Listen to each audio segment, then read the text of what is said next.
Drive. Obviously, it is not. It is not Bry. No, in lieu of Bry being here, you got JD, the recovering congressman, North Carolina native, and legend in his own mind. JD Hayworth behind the mic with you this afternoon on the Drive. Now, some things, of course, remain the same. Phone number to call 615-737-9986. 615-737-WWTN. And you know, ironies abound with me behind this microphone this afternoon providing the lyrics of life to Music City, USA and all of Middle Tennessee and, well, just about anybody who picks up the streaming audio on 997WTN.com. Brian Wilson. I was on with that Lion Brian, that Williams guy too, but that was later.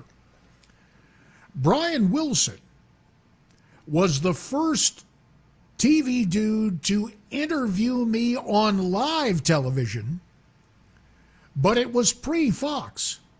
Remember, I was elected in 94 with that first Republican majority in 40 years. And Bry was up at what was the Fox affiliate, was going to become the Fox affiliate, Channel 5 up in Northwest. And I was on with a member of Congress. The NPR guys would call him a quiet, studious man. I don't think he was any kin to our buddy from Kentucky, Ricky Skaggs. This guy's name was David Skaggs. And we had uncovered that the joke, you know, you hear the talk in Washington about the Uniparty. Well, it's not so much a uniparty, but on Capitol Hill,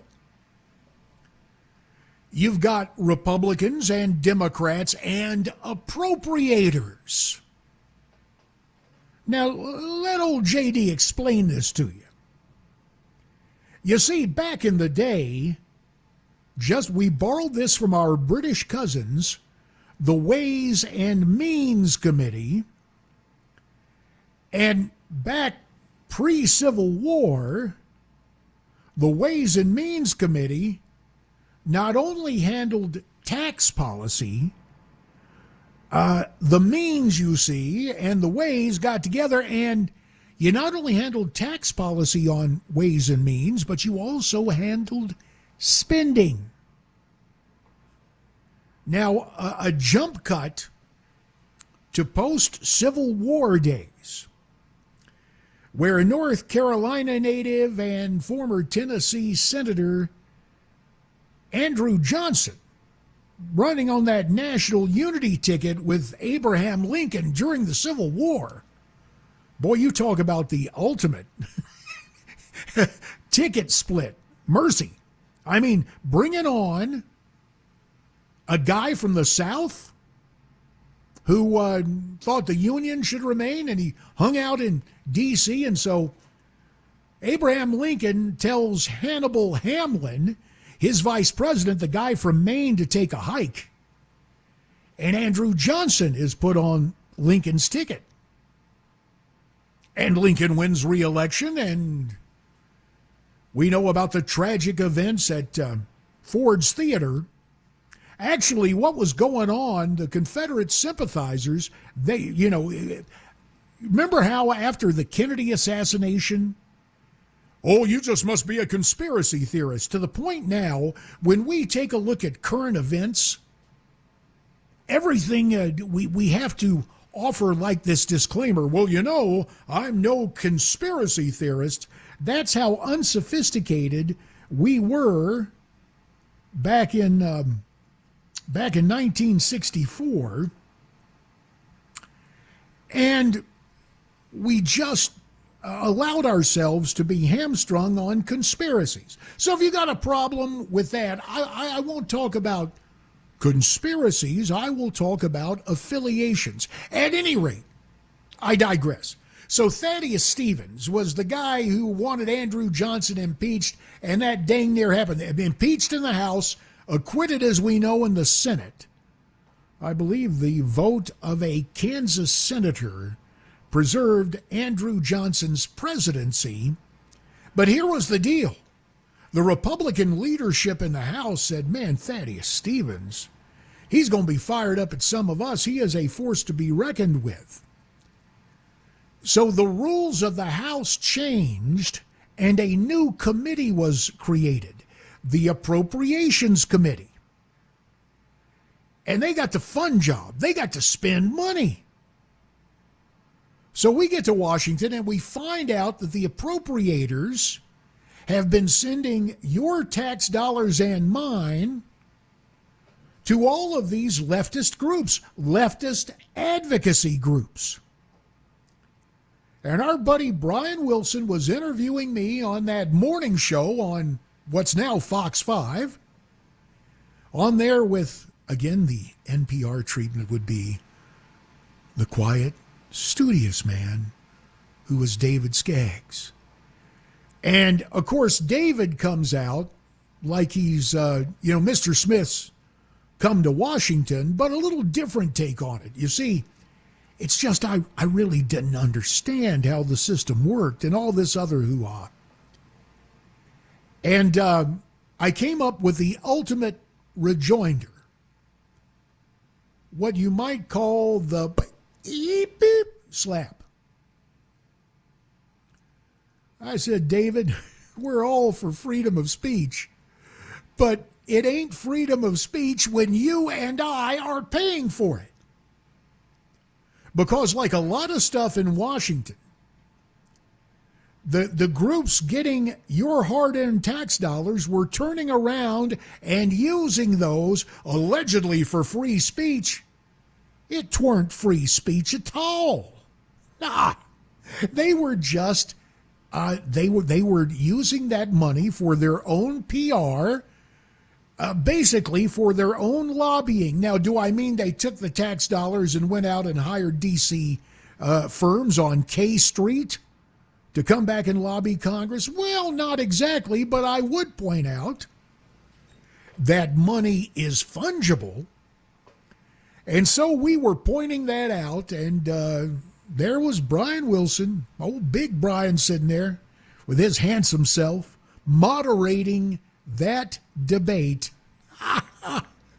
That would have been early 1995. Mercy. That was then. This is now. You already have questions. You already have comments. On line one, Susie has a question about the college where we all gain admittance. Hey, Susie, welcome to the drive. Hi there. Hey. I am concerned when it comes to the electoral college Yes, ma'am. thing that we have to be mindful of. Uh-huh. And about a month ago, they did, of course, it wasn't primary. That's not the thing. It was just a poll. It was Arizona, Nevada, and I believe Wisconsin. I'm not totally sure. I might be wrong. Uh-huh. But I do know the first state was Arizona. Well, I'm glad you do, because that's that's a state I represented in the Congress. So I know something about what goes on in the Grand Canyon state. Oh, right. I thought about that. I thought I remembered that correctly. But anyway, yes, Trump lost all 3 states. Right. And he was so angry about it because the first time I saw it was Laura Ingraham. She was just showing something on her show about polls. And they did that poll about those 3 states.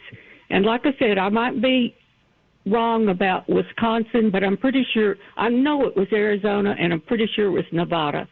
But the bottom line, he lost in all 3 states. And people, and prior to that, the country in general says they don't want to see Biden or Trump. And I just worry about that. But I do want to take up for and I am not a Trumpian.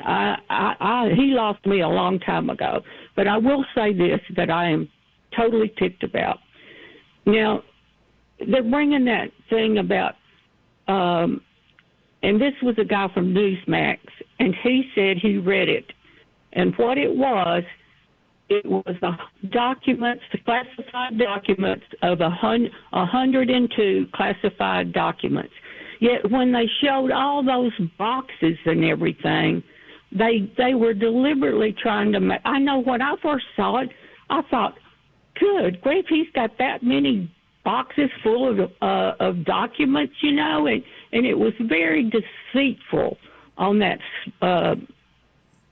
special prosecutor. You have put a lot on my plate, but if you got to look at me, you could tell I could eat anything at that all-you-can-eat buffet. What's the biggest thing you're concerned about, Susie? And I'll address that for you. Okay. As I said, the Electoral College is involved. Okay. We better keep track of that. And at the very least, I even heard Reince Priebus, or I can't say his name correctly. Yeah, Reince Priebus, the former chief of staff to Trump. Yeah. I saw him on TV, and I'm sorry I'm not saying it correctly, okay. but no, he's got a weird name. Right. He recognized the actual counties in each of these states where there was a problem where they really need to go after it. So anyway, and the other thing I'm afraid that the Democrats are going to go crazy and maybe nominate a Democrat governor. And I'm not talking about the airhead from California. You know what's beautiful? You have given us any number of topics, Susie, and I do appreciate the fact that so much concerns you. You've come to the right place to discuss it. And I tell you what I will do when I come back, being a guy who represented Arizona in the Congress of the United States for 12 years and an Arizona voter, I will give you the scene from the ground, both in terms of 2020, 2022, what to expect in 2024. And Susie, since you mentioned a poll involving perception of the Electoral College, we will tackle that first when we come back. Susie, thank you for the call. If you want to get in on this thing, 615-737-9986, 615-737-WWTN. It's the recovering Congressman, J.D. Hayworth, in for Bry on the Drive.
A building partially collapses in Franklin. Still questions to be answered there. Migrants arrive in L.A. from Texas on a bus, and wildfire smoke from Canada still causing some problems in the United States. Those stories and more coming up 30 minutes after the hour of 3 o'clock. I'm Mac Morey right here on Super Talk 99.7 WTN.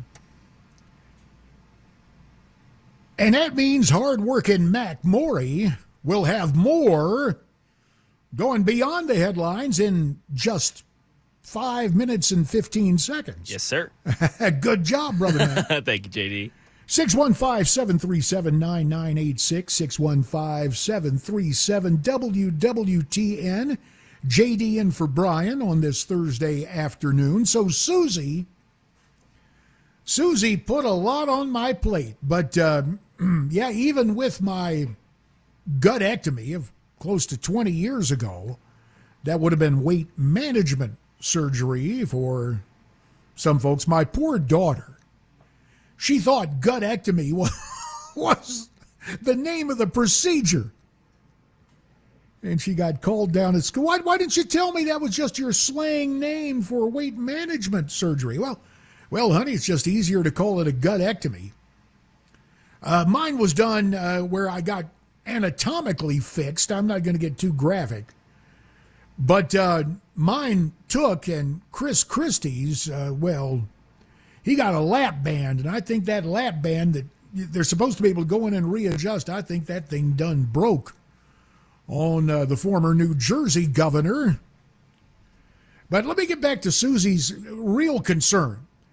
She heard some talk about polling in the Electoral College. Now, I'm not here to relitigate 2020, but I will tell you in terms of the coverage, to have that moon-faced kid, Chris what's-his-name, who really thought he was like the Duke of D.C., and I don't mean D-U-K-E, the university my mama went to. I'm talking about like he was Potomac royalty, like he was a prince of the Potomac. And the polls are still open in Arizona, and he's projecting way early in the night. Like well before 11 o'clock Eastern, my old Channel 5 Cincinnati intern, Bill Himmer, was at the big magic map for Fox doing all the interactive stuff. And there comes old moon-faced Chris what's-his-name. Hey, Arizona's going to go for Biden. Yeah. A whole lot of curiosities that night and a whole lot of vote changes. And let me just point out to you that what the left first warns about, it eventually adopts. To wit, 2012, Project 21 involved the Knight Foundation for Future Journalism, the Walter Cronkite School of Journalism at Arizona State University, and NBC News. And back in 2012, all those folks who lean hard to the left were saying the easiest way to commit vote fraud is vote by mail. And guess what? Remember the truck driver from Pennsylvania who took that big truckload of ballots to New York State? That truck driver's testimony has been verified, but beyond that, let me get to the Electoral College.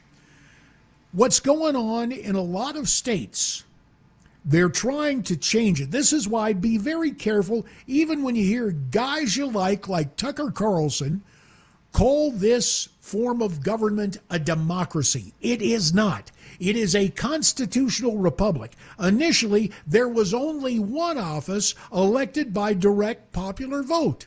The office I used to hold, that of United States Representative. Prior to the ratification of the 17th Amendment, early in the 20th century, senators were not elected by popular vote. They were elected by the vote of legislators in the respective state legislatures. So when you hear all about the historic Lincoln-Douglas debates and the fight for that Senate seat in Illinois, it involved people listening, then sending postcards to their legislators. And our founders put in place an electoral college. Here is the genius of that. It means that Every state in the union has electoral votes, and the name of the game is getting to 270 electoral votes. Now, what has been going on is there are some states who want to go, no, we don't want winner take all in electoral votes. We want it to reflect the vote totals. That way, it'll be more democratic. Yes, pun intended. So they go to people on the streets. This is the way these polls work. They go to people, they're called push polls. They go out and say, don't you think your U.S. congressman is elected by popular vote? Your U.S. senator is elected by popular vote? Don't you believe the president should be elected by popular vote? And once that pattern is set up, people go, that sounds okay. Yep, that'll be all right with me. But they fail to tell you what that does is that puts the power in the Democrat states. Be very wary of anything called electoral college reform. Because what you will discover is that reform that they all get talking about is repression. The other scam being used to try and diffuse the one person, one vote is the ranked choice vote. That's what old Lisa Murkowski used up in Alaska, not only to hang on to her Senate seat, but to make sure that Sarah Palin was not elected to the House of Representatives. They go to ranked choice voting, and it dilutes your one vote. Lots of tricks out there we can talk about, and we will get to those. But right now, standing by with news at 3:31, it's Mac Maury.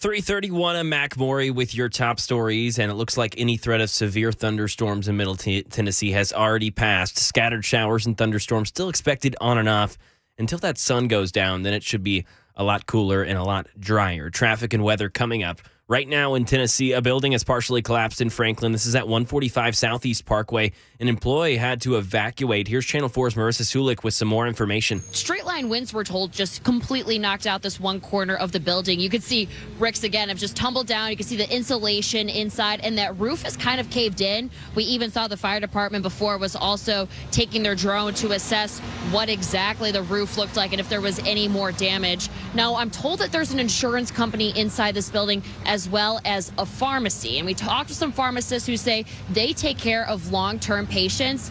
And they've been outside for about 2 hours now while this building has been assessed by the fire department. And they say that there are patients that need their prescriptions. And they don't know if they're going to be able to go back in today, if that's going to be tomorrow. They really need to figure out a timeline for when that is. And there have been no injuries reported in that incident yet. Headed over to some news concerning Texas Governor Greg Abbott, who's defending his decision to bus more than 36 migrants to Los Angeles yesterday. The Republican governor saying today the migrants had provisions. I'll be very clear.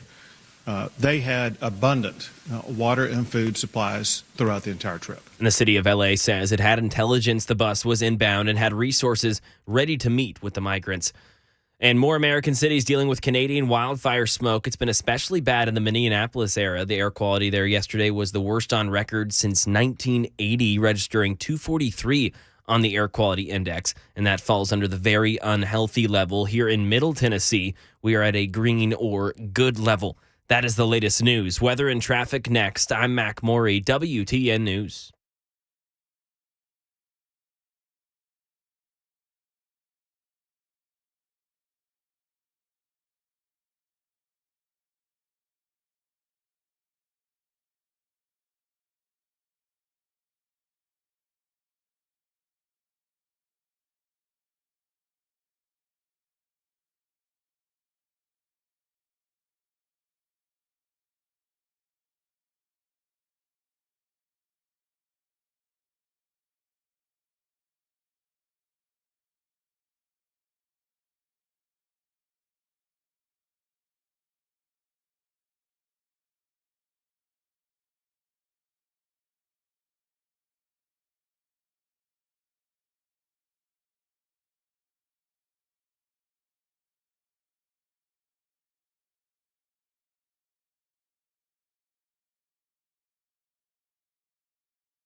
22 minutes until 4 p.m. Central Daylight Time. Recovering United States Congressman and legend in his own mind, J.D. Hayworth, in for Bry on the drive this afternoon.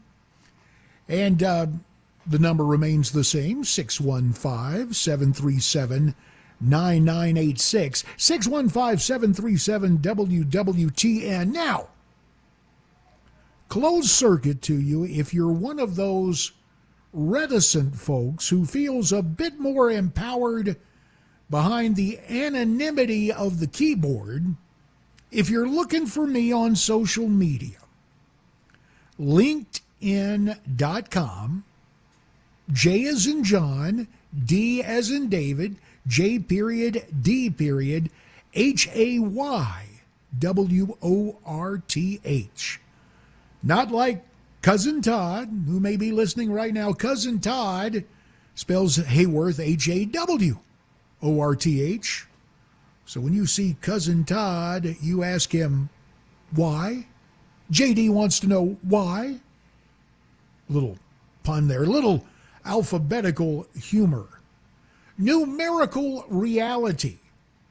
In terms of getting votes, this was one of the questions that came up when I first got to Congress. First of all, it amazed me that that so many of the pundits, and especially the election handicappers, who really are everywhere now, kind of like college football recruiting, on the internet. There are all these people who, whether they have polling or not, they sit down and they make their picks in certain races, and maybe that's something we can get to with you later today. If the presidential election were held today, who would you vote for and why? We're going to save that right now. But the larger point I'm trying to make to you is this. Your vote should never be taken for granted. And there are all sorts of flim-flammers out there who want to try to take the vote away. And one thing in a campaign, it's kind of like a job interview, but different people, including, quote, journalists, tend to come up with a narrative. That's the big thing now, a narrative. Well, a narrative is a story.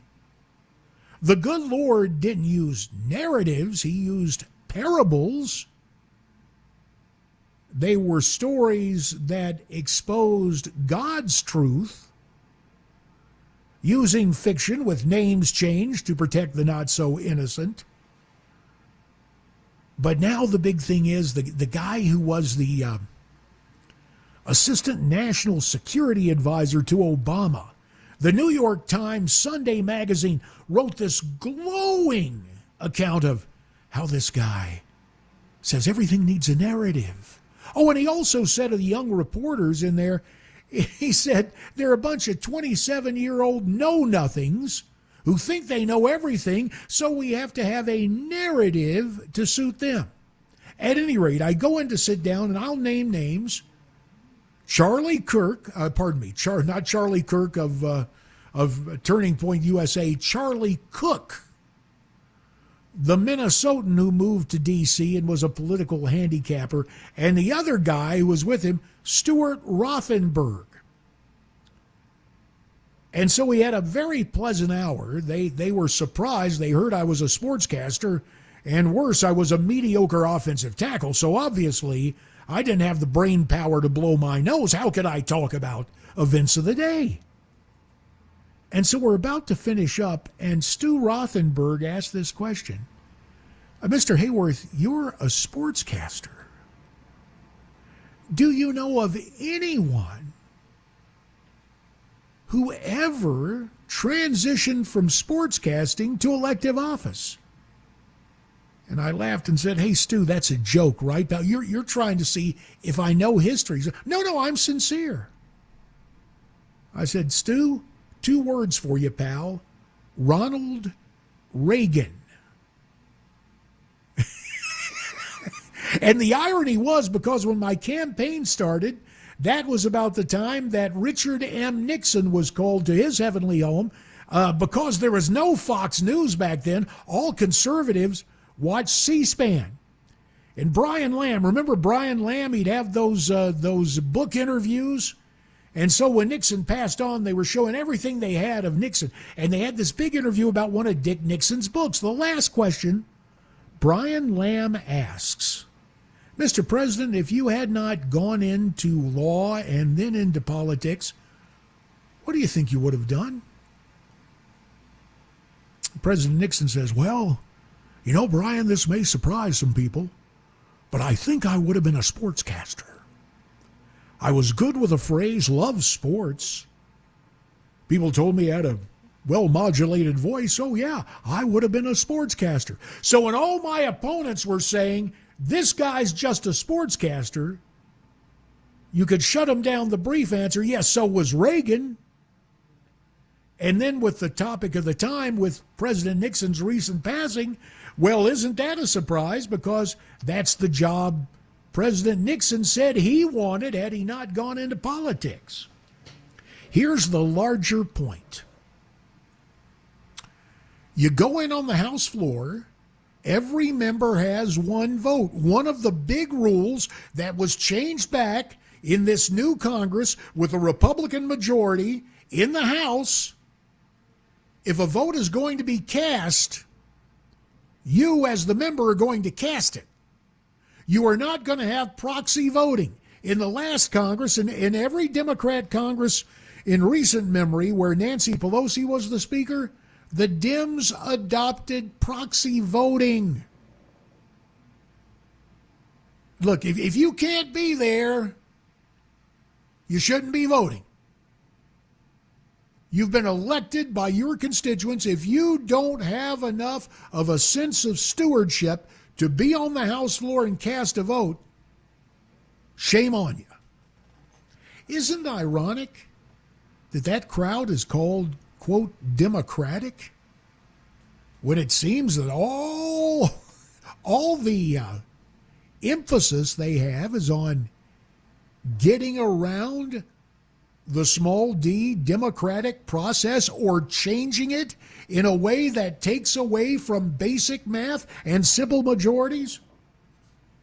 You're lining up to talk about your vote, V-O-T-E. That is an altogether fine four-letter word.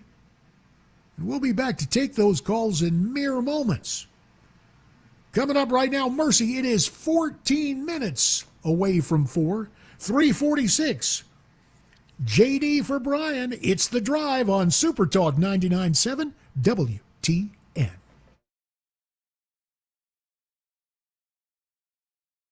Hi, I'm Paul Winkler. There was a recent study by J.D. Power looking at how happy investors were with their advisors, and it wasn't pretty.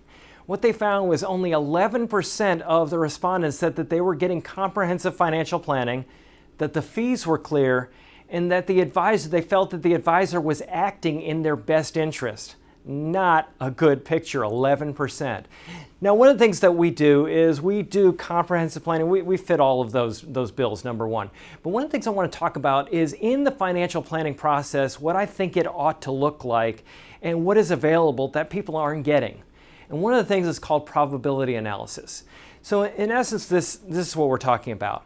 We're trying to accumulate money for retirement, put money aside, hoping that we'll have enough so that we can have income throughout retirement. And what we find is that people have Social Security, they have pensions in their financial plan, and they also have investments. Now, with their investments, we want to do something very specific that it really requires quite an academic background to do this. And this is where we look at the cost of capital of the various things that you own in your investment portfolio.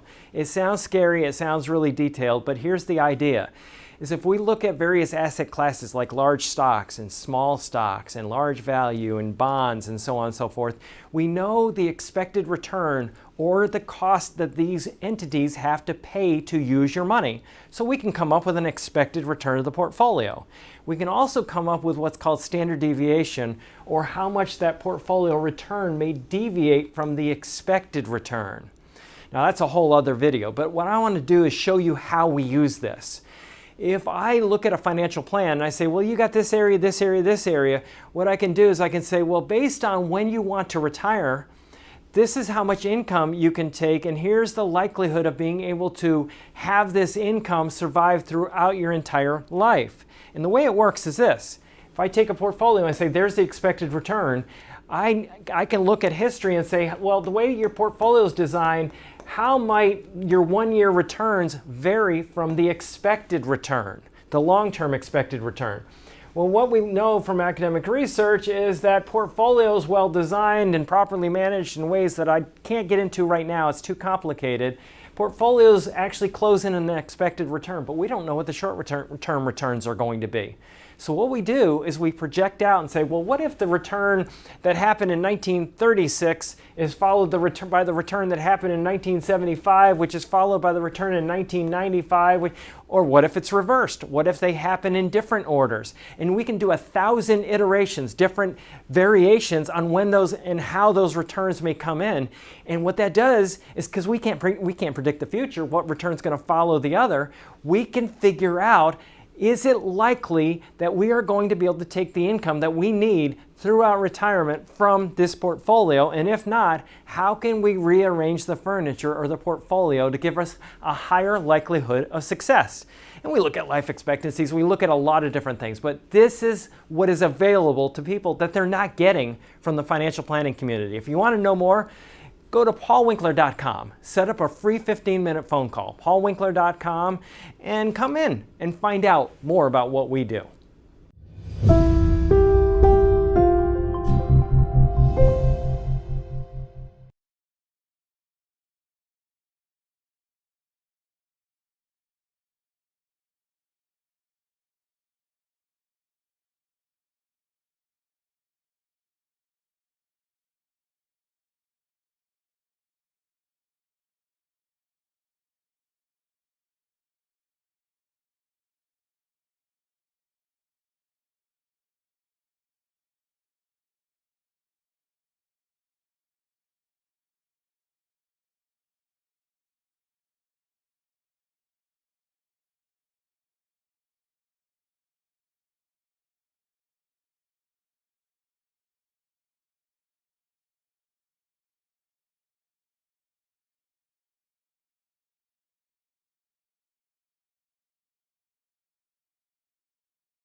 Two Americans found dead at a California hotel. The Metro school safety meeting happened yesterday, the first in a series of three.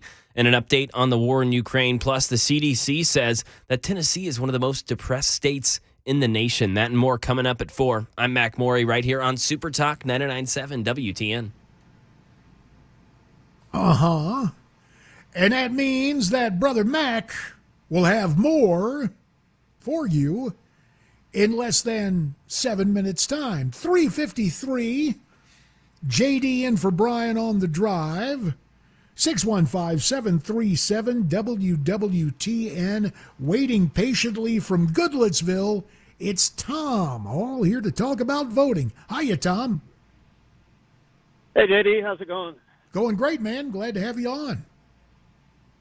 Yeah, I was wondering, what exactly is your objection to ranked choice voting? Well, what it does, Tom, is it dilutes one person, one vote. You're taking your vote and you're saying, okay, my top choice is this guy, but if I had to pick somebody else, I'd pick this guy, and then I'd take a third guy, and suddenly a 100% vote, in essence, becomes 33% of a vote. It is a way to circumvent one person, one vote. It's just that simple.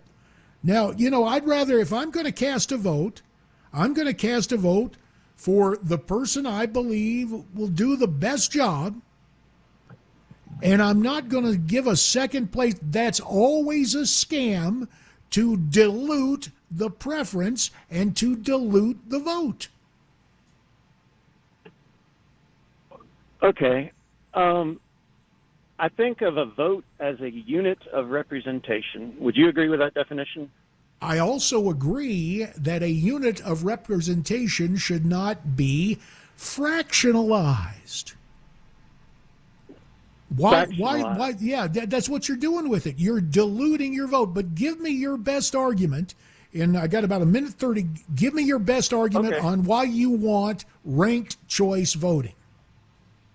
Right. Well, first, I guess a few facts that might help you, or I guess lead you to maybe reconsider your stance. Did you know that the Virginia Republican Party uses ranked choice voting? I don't care about Virginia. I don't care about Alaska. I care about the United States of America and the principle of one person, one vote. So it's not what my friends in Virginia have done. It's not the machinations of Lisa Murkowski up there in Juneau and Anchorage and Fairbanks and all around our largest state, Alaska, to keep Sarah Palin out of Congress. It's about fealty to vote. And if we want to play the conservative card, the Heritage Foundation says HE double hockey sticks. No. Give me the reason you want to go to ranked choice voting. Okay. Well, it should be noted that the 2002 convention of the Alaska Republican Party also supported it when it was called instant runoff. But what I like about it is that you can vote for the person you truly think is best without fear that it will backfire, that your vote will be wasted, that it could actually help the person you think is the worst. Well, yeah, so if the idea is, following your logic, if the Lisa Murkowski people in concert with the Alaska Democrats want to keep Sarah Palin out, then they vote Lisa first, or no, they vote the Democrat first and an independent candidate second, and they're able to keep Sarah Palin out of Congress. Yeah, that I understand it, but do you really think that is the best use of your franchise? Well, I know that more voters preferred Mary Peltola over Sarah Palin than vice versa. Well, it's interesting. We'll have to take a look at those returns based on ranked choice voting. But I am very happy, Tom, that you took the time to call in, and notice we did not fractionalize your point of view. Thanks for the call. Back with hour 2 in mere moments. It's JD for Brian on the drive.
4 o'clock, I'm Mac Maury with your top stories. Right now, 80 degrees, mostly cloudy. That severe chance for storms here has passed on for Middle Tennessee. We'll have a chance for just regular thunderstorms and showers, but when the sun goes down here in just a couple of hours, that chance should be gone. Drier and cooler tonight. Complete weather and traffic report coming up in just a couple of minutes. State Department spokesperson Matthew Miller at a Thursday afternoon press conference responding to the ongoing investigation into the death of 2 American citizens. The bodies of 28-year-old Abby Lutz and 41-year-old Jonathan Heathco were found at a luxury hotel in Baja California Tuesday. The coroner has ruled their deaths as, quote, intoxication by substance to be determined. We can confirm the death. Unfortunately, those 2 U.S. citizens, we offer our sincerest condolences to the families for their loss. We are closely monitoring the investigation into the cause of death. And the suspected cause of death, gas inhalation. In Nashville yesterday, Metro Nashville leaders gathered for the first of 3 meetings scheduled this month to discuss ways to keep Nashville students safer in the wake of the Covenant school shooting. News 2 Chris O'Brien reports on some of the challenges facing Metro school safety. One of the problems has been a lot of school resource officer vacancies, meaning some middle and high schools haven't had an SRO every day. The school's director, Dr. Adrian Battle, said last night police committed to filling those vacancies this fall when their new recruitment class starts. She also said Metro's piloting an upgrade to their security cameras so they can detect weapons. As soon as an armed person walks into view of the camera, it sends an alert. Metro plans to have 1,300 cameras across the district.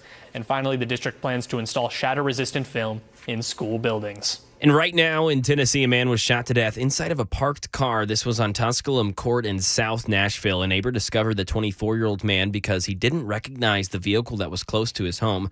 Police say the man may have met with someone before this incident and that the suspect allegedly left in a silver sedan, and they're now trying to identify the victim.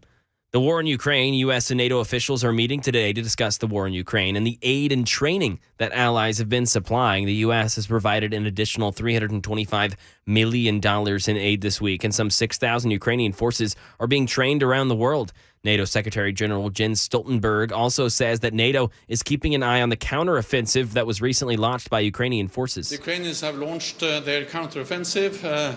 They are making ground, making gains, and of course this is due to the bravery, the skills of the Ukrainian forces, but the support from NATO allies is also, of course, critical. And back in the volunteer state, Fox 17 reported on some CDC data that says Tennessee and Kentucky are 2 of the most depressed states in the nation. The data was put together in 2020, and it looks at the rate of adults who were ever diagnosed with depression. West Virginia was number 1, with Kentucky and Tennessee following right after, both states sitting at about 25% of people over the age of 18 diagnosed with depression.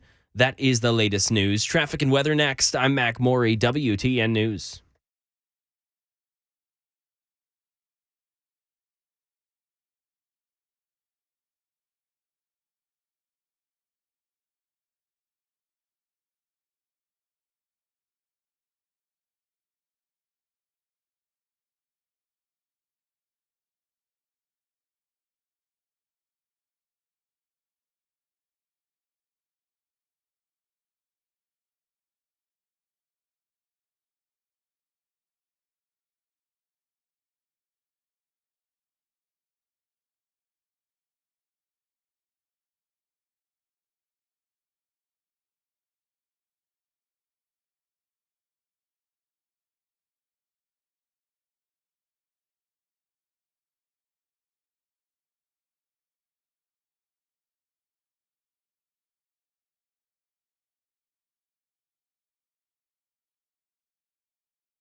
Brian Wilson, normally heard at this time, will return, but not during this particular edition of The Drive. Let's see, last hour, I used, is it a metaphor or an analogy? Maybe somebody will clear that up for me. I used the notion of, sure, you remember substitute teachers, but since this is The Drive, perhaps a substitute bus driver?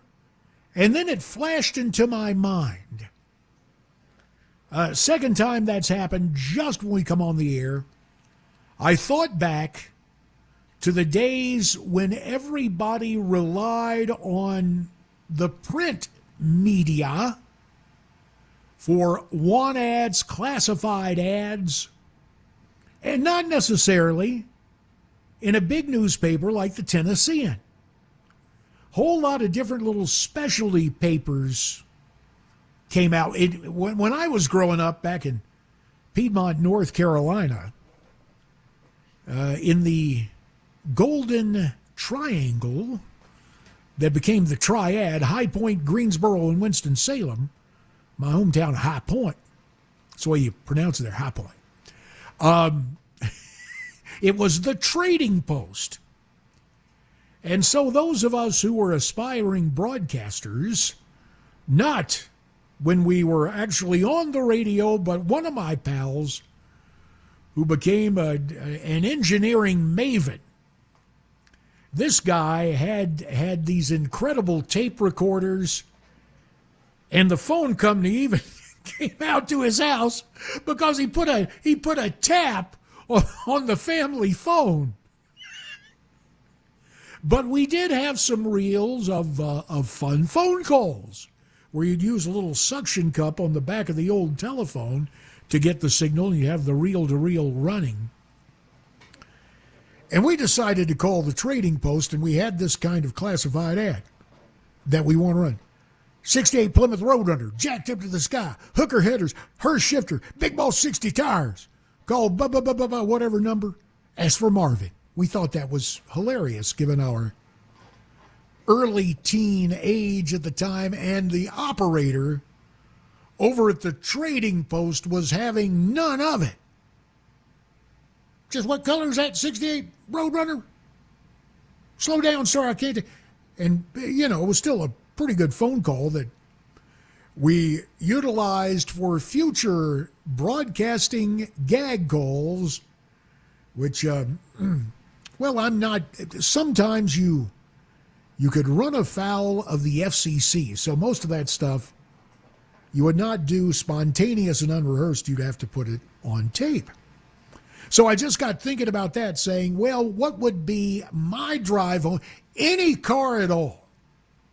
And no, it would not be a 68 Plymouth Roadrunner jacked up to the sky, hooker headers, Hurst shifter, big ball 60 tires. No. It would probably be my dad's 1968 Corvette convertible.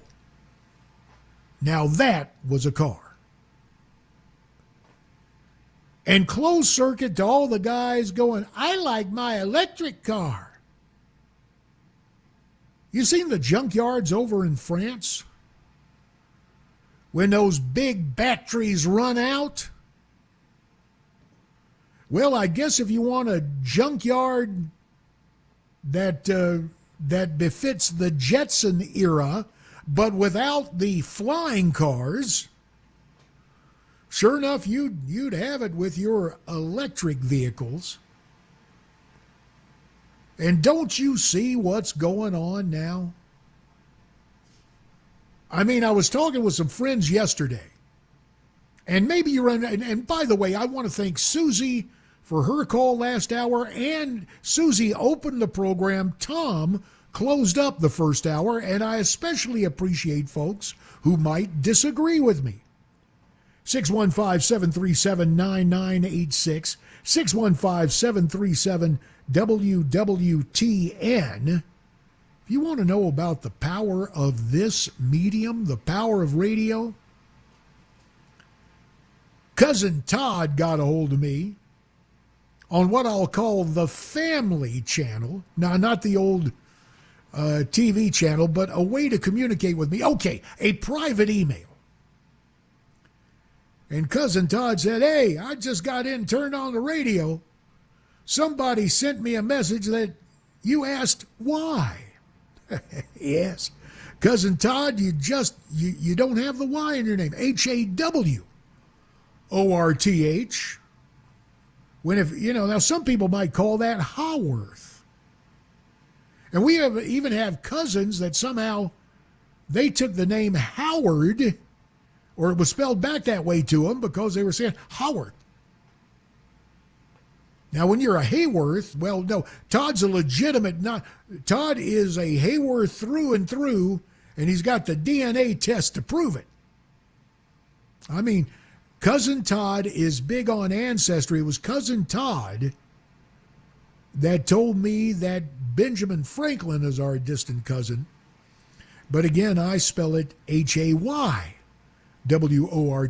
like Cousin Rita in the movies. Anyway, just one thing to touch. Oh, yeah, if you want to get a hold of me and you're too shy to call, social media, it's LinkedIn. That's where you can find me, linkedin.com, J.D.Hayworth, and use the little messaging feature on LinkedIn, and you can weigh in on stuff right there. Talking yesterday with some pals, two guts up Marines, Marine veterans. There's no such thing as an ex-Marine. And a Navy veteran who was a member of the Secret Service. In fact, did a lot of stuff, was a member of the service from the New Frontier through Dick Nixon's time at the White House. And we were talking about what's happening to America. And sure enough, the Drudge Report, here's the headline, Kingdom, that would be Saudi Arabia, Kingdom, China, undermine USA and Middle East. Yeah? Well, guess what's going on? This whole thing about energy reserves. I was over on the elliptical trainer at my particular fitness location. And for a big old boy, old offensive tackle shot putter, I still get in 6 miles. Okay, I don't do it in under 60 minutes any longer. But I was on that thing, and one of my pals who disagrees with me came in last week. What's the 3-letter word that had all our kids dying in the Middle East? Oh, yeah, oil. And I said to him, now, isn't it funny, the guy you supported for president in 2020, what did he do to domestic energy production? Oh, yeah, that's all gone. For the first time in I don't know how long, the United States was energy self-sufficient because we had all the oil we needed. And remember, the left was raising HE-double hockey sticks at Donald Trump for trying to go in and add to our strategic petroleum reserves, buying up gas when it was what, back then, less than $3.50 a gallon? What was Biden doing to try and help drive down prices before the midterm elections? Selling our oil reserves to China. Hello. You want to know why we got problems now? It is that. And where do you think this is going? Well, let's see. Inflation has gone back to levels we haven't seen since my early days in the workforce. Certainly since my senior year of college, the final year. Well, check that. The next to last year, the third year of Jimmy Carter's 4-year term. Man, stagflation, all sorts of problems. Back then, now they tell us, oh, the jobs are back. Nobody wants the jobs are back. The fundamental problem is when you raise the cost of automobiles exponentially, you're going to have a couple of things happen. Number one, Anytown, USA is going to resemble Havana. You're going to have guys hanging on to cars. I know at the Hayworth Hacienda, the youngest car we have is a 2008 model. And I'll just tell you, if we're left to our own devices, it's going to be a while before we buy another one. So what do you see? The importance of mechanics, but also a lot of retrofitting and all sorts of stuff. So you got the high price of gasoline, you got the high price of automobiles. What's coming after all of this? Oh yeah, mass transit. The bus, maybe some boondoggle of a train. What's the idea behind it? It's to restrict your freedom, It's to restrict your freedom of movement. Thanks, Joe. Mercy. 615-737-9986, 615-737-WWTN, 18 minutes past 4. JD for Brian on The Drive.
A ransomware attack from Russia to the United States, a special election going on today in Nashville, and the money news. Those stories coming up 4:30. I'm Mac Morey right here, Super Talk 99.7 WTN.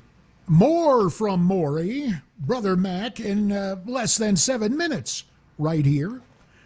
JD for Bry, why you're on the drive.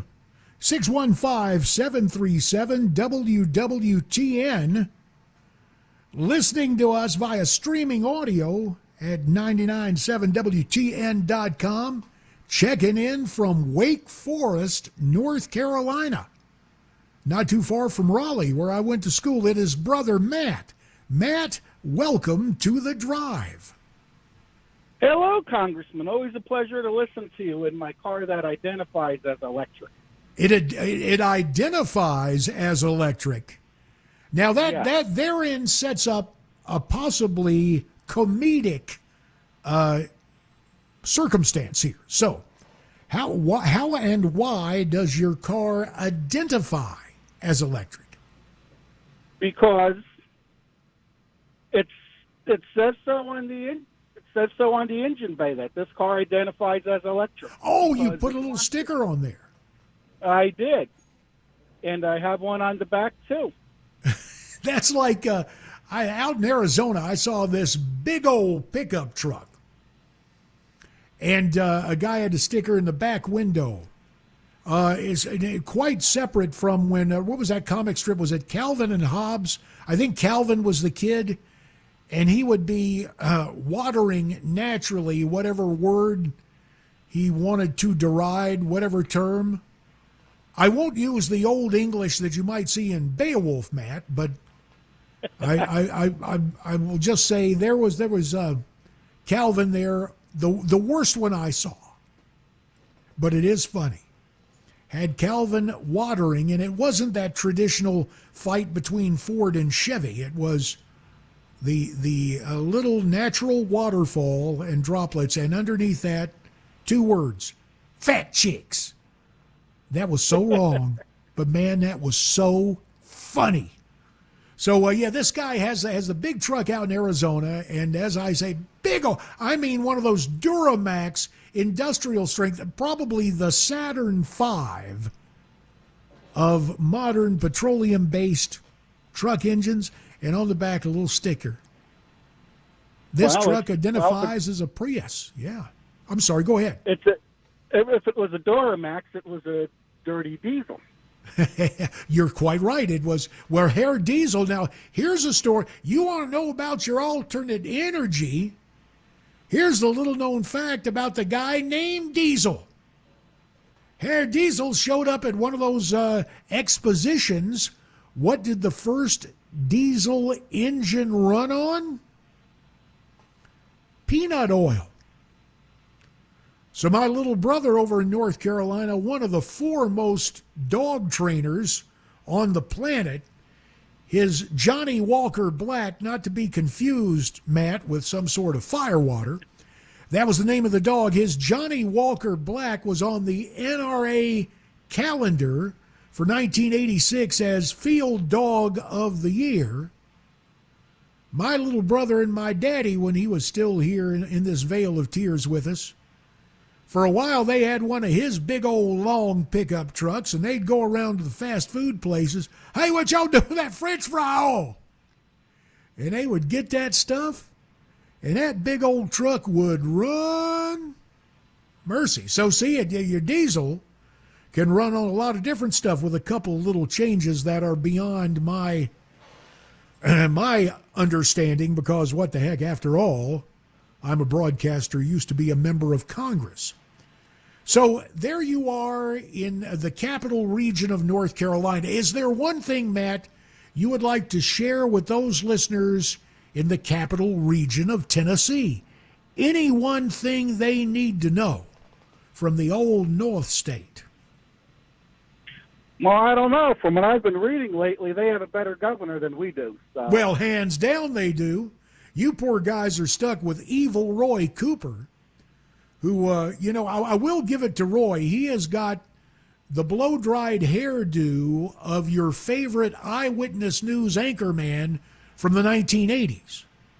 But then old Roy's got this elfin appearance that looks like if people remember reading the Jack Tales in school, and Matt, as I recall, you grew up in New Jersey, so you guys probably never read the Jack Tales. But folks who lived in the mountains on the North Carolina-Tennessee line know all about them. And the illustrations, the dudes look kind of elfin. Their eyes kind of underneath their skull, kind of a cross between Cro-Magnon and, well, I guess ancient rural. And that's the look old Evil Roy has, Evil Roy Cooper over there in North Carolina. And then the real telltale sign for Roy. You know what it is? Gonna tell When you he right opens now. up his mouth. Well, that's one thing.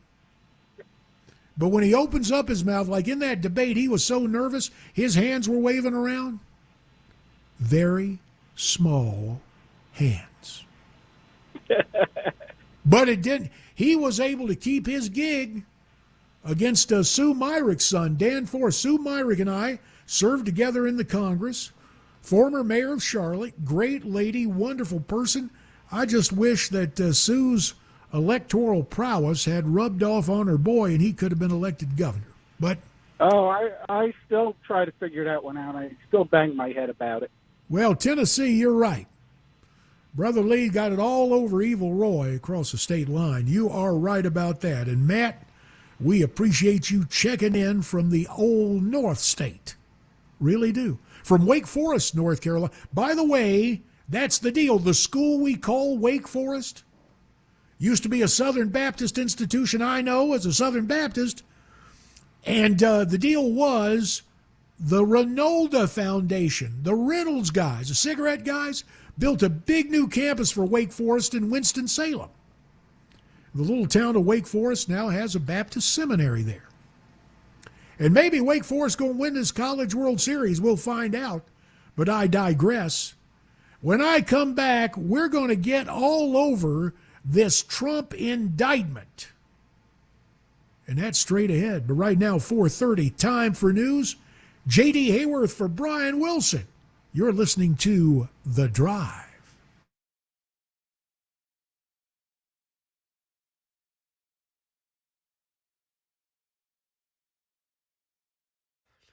It's 4:30. I'm Mac Maury with your top story. Some scattered showers expected. No more storms, though. 83 degrees and a muggy one in Nashville. Full weather forecast. The latest traffic report on the way. A Russian national was arrested and charged by the DOJ for allegedly conspiring to carry out ransomware attacks in the United States. Ike Ajaji in Washington with more. According to the DOJ, 20-year-old Ruslan Magomedovich Astamarov was a member of the Lockbit ransomware group since August of 2020. According to the criminal complaint, Astamarov allegedly participated in a conspiracy to commit wire fraud and to intentionally damage protected computers in targeted attacks on businesses in France, Kenya, Tokyo, Virginia, and New Jersey. Investigators say Lockbit actors have executed over 1,400 attacks against victims in the U.S. and around the world, issuing over $100 million in ransom demands. Special election today. The 52nd District seat election is going on today with polls open until 7 tonight. Representative Justin Jones vying to have that seat be his again. His lone Republican opponent, Laura Nelson. The general election remains slated for August 3rd. And over to the money news, Daria Albinger walks us through the market today. Stocks rallied on some strong earnings and encouraging reports on the economy. The Dow soared 429 points, the Nasdaq rose 156, and the S&P added 53, on track for a sixth straight gain, which would be its longest winning streak since 2021.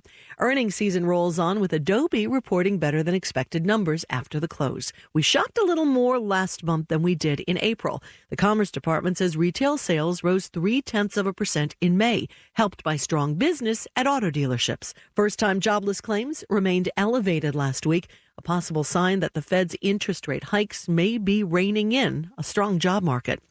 The union representing thousands of West Coast dock workers has reached a tentative agreement on a new contract after more than a year in negotiations with the Pacific Maritime Association, a trade group for cargo carriers and terminal owners. But details of the deal haven't been released. And that is the latest news, traffic, and weather on the way. I'm Mac Maury, WTN News.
22 minutes until 5.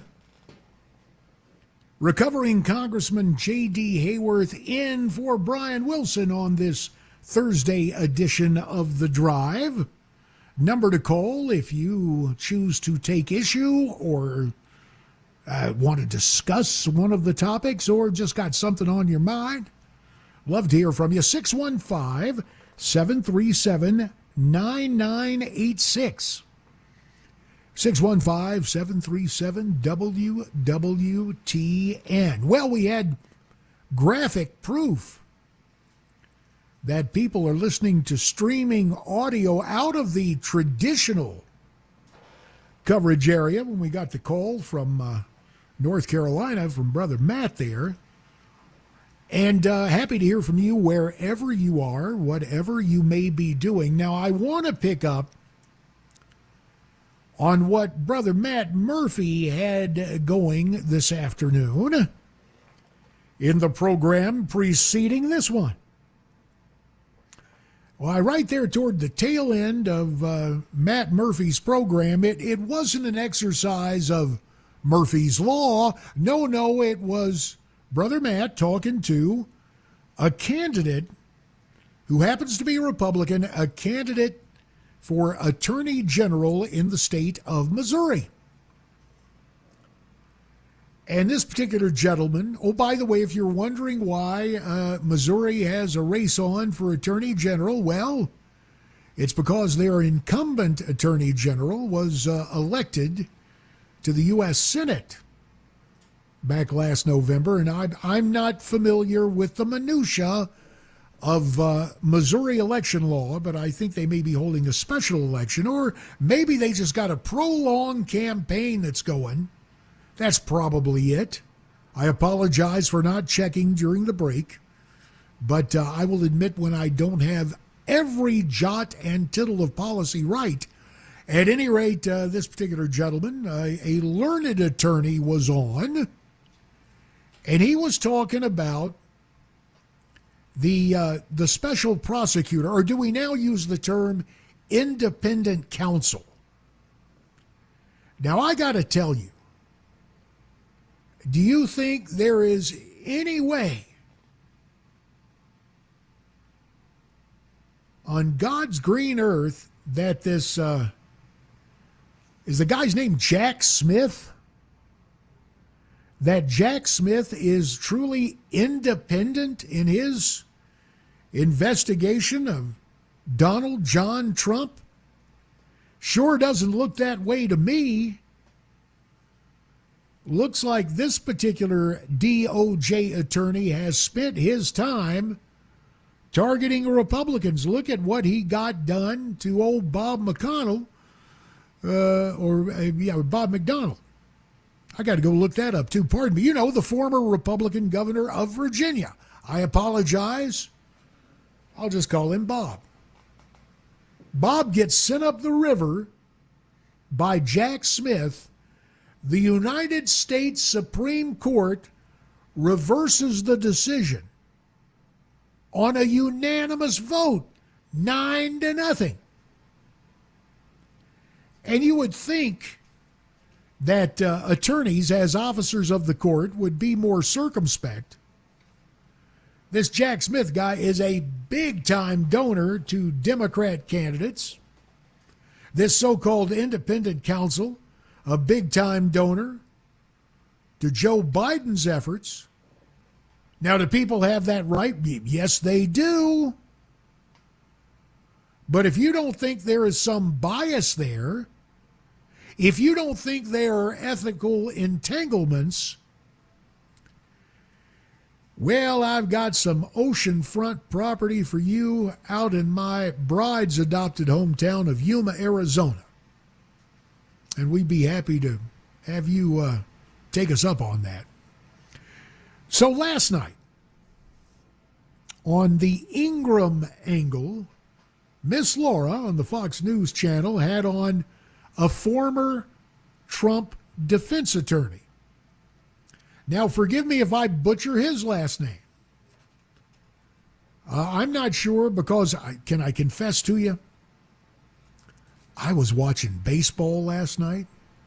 Yeah, I was watching some baseball. The world has gotten so crazy that you just have to take a time out. And for me, I just love to watch our national pastime. In fact, this is one of the reasons when people start talking about a cold civil war or we're two different nations, I think about two major cities, one on the left coast, one on the right, both of them way to the left politically. I speak of San Francisco and Boston, and I think about the baseball fans in those locations. And that grants me a bit of solace. That's S-O-L-A-C-E, not soulless. It kind of makes me feel like if you love baseball, you may be taking on some crazy, irrational rhetoric. But if you love baseball, you probably love your mama and apple pie. Now, I don't know about Chevrolet. That used to be the ad. Remember that? Oh, they had, was it baseball, hot dogs, apple pie, and Chevrolet? But I digress. So the former member of Trump's defense team on with Laura Ingraham last night on the Ingraham Angle, one Timothy Parlatore, talks about the grand jury proceedings to get the formal indictment and the independent counsel. For him, it's soup to nuts. And you may have heard of a process that our English cousins had called the Star Chamber. Understand something. A grand jury is impaneled not to determine guilt or innocence, but to determine what they believe that a probable cause that a crime was committed. And the special counsel, the independent counsel, has run roughshod over client-attorney privilege. The former Trump defense lawyer, Timothy Parlatore, sets it all up last night. Take a listen to cut one. When they go to the crime fraud exception, as you mentioned there, the litigation over Evan Corcoran's notes, that all happened in the context of grand jury where they made a motion, we had to respond to it. We weren't allowed to read their motion because it's covered under grand jury secrecy. We responded to it as best we could. They put in their reply, which we couldn't see. Go into the hearing, we made the argument, turn to the government. Government, how do you respond?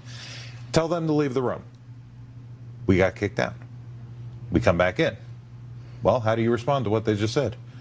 Jim Trustee's sitting there saying, respond to what? I don't know what to say. What are we responding to? And so ultimately you get a decision, which even that we couldn't really read because most of that was redacted, saying that there is this crime fraud exception, and so all of a sudden Evan's notes go over to the government.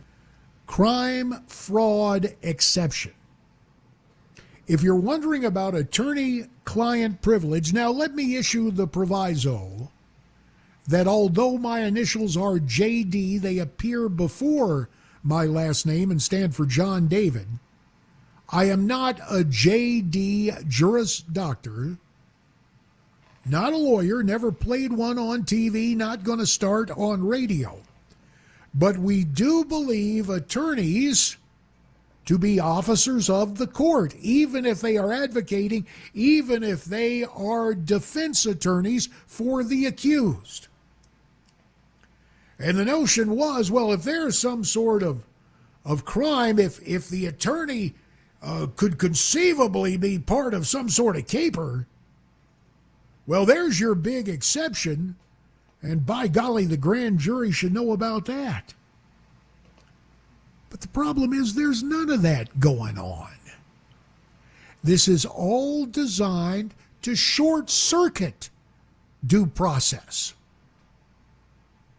And so after going through a litany of curiosities, we'll call them, the former Trump defense counsel, the assistant attorney in that gathering, sets up what he believes could be the real ending to this much anticipated Trump trial. Take a listen to cut 2.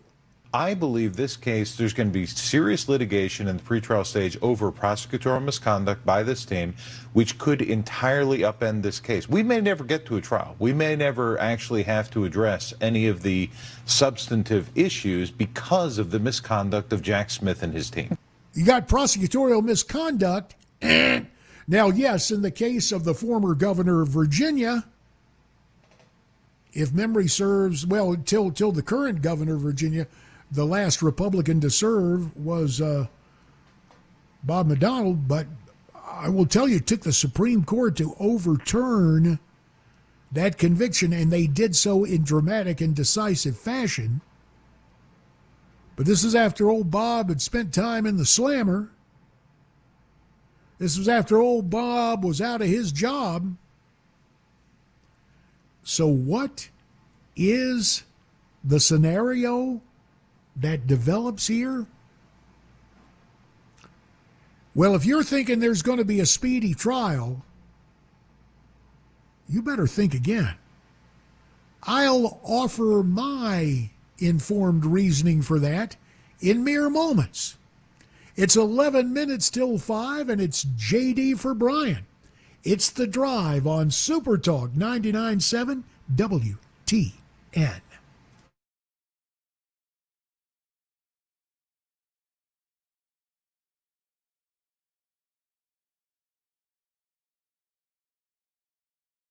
Hi, I'm Paul Winkler. There was a recent study by J.D. Power looking at how happy investors were with their advisors, and it wasn't pretty.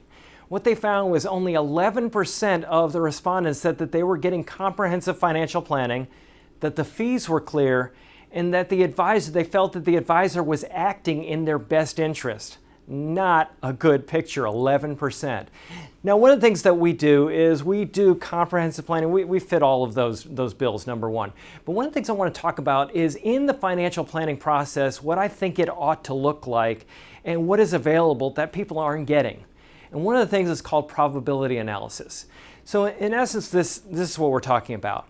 We're trying to accumulate money for retirement. Put money aside, hoping that we'll have enough so that we can have income throughout retirement. And what we find is that people have Social Security, they have pensions in their financial plan, and they also have investments. Now, with their investments, we want to do something very specific that it really requires quite an academic background to do this. And this is where we look at the cost of capital of the various things that you own in your investment portfolio. It sounds scary, it sounds really detailed, but here's the idea. Is if we look at various asset classes like large stocks and small stocks and large value and bonds and so on and so forth, we know the expected return or the cost that these entities have to pay to use your money. So we can come up with an expected return of the portfolio. We can also come up with what's called standard deviation, or how much that portfolio return may deviate from the expected return. Now that's a whole other video, but what I want to do is show you how we use this. If I look at a financial plan and I say, well, you got this area, this area, this area, what I can do is I can say, well, based on when you want to retire, this is how much income you can take, and here's the likelihood of being able to have this income survive throughout your entire life. And the way it works is this. If I take a portfolio and I say, there's the expected return, I can look at history and say, well, the way your portfolio is designed, how might your one-year returns vary from the expected return, the long-term expected return? Well, what we know from academic research is that portfolios well designed and properly managed in ways that I can't get into right now, it's too complicated, portfolios actually close in an expected return, but we don't know what the short-term returns are going to be.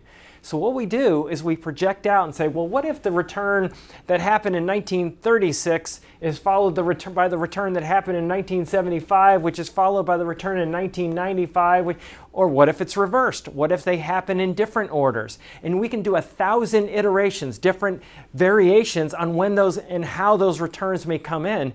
And what that does is, because we can't predict the future, what return is going to follow the other, we can figure out Is it likely that we are going to be able to take the income that we need throughout retirement from this portfolio? And if not, how can we rearrange the furniture or the portfolio to give us a higher likelihood of success? And we look at life expectancies, we look at a lot of different things, but this is what is available to people that they're not getting from the financial planning community. If you want to know more, go to paulwinkler.com, set up a free 15-minute phone call, paulwinkler.com, and come in and find out more about what we do.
A building partially caves in Franklin. A man shot inside of his vehicle in Nashville. Air quality around the state's back in danger because of those Canadian wildfires.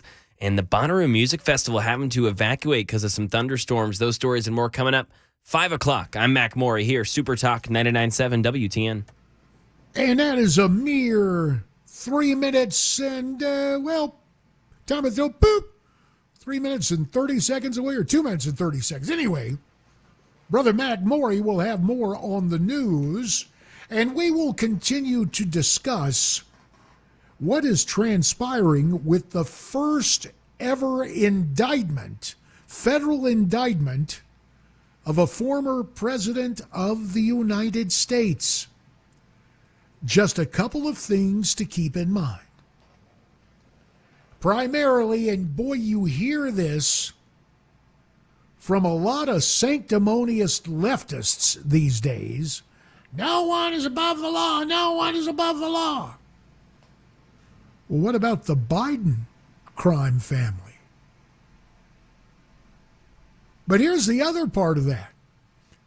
No one should be beneath the law, not even corruptive.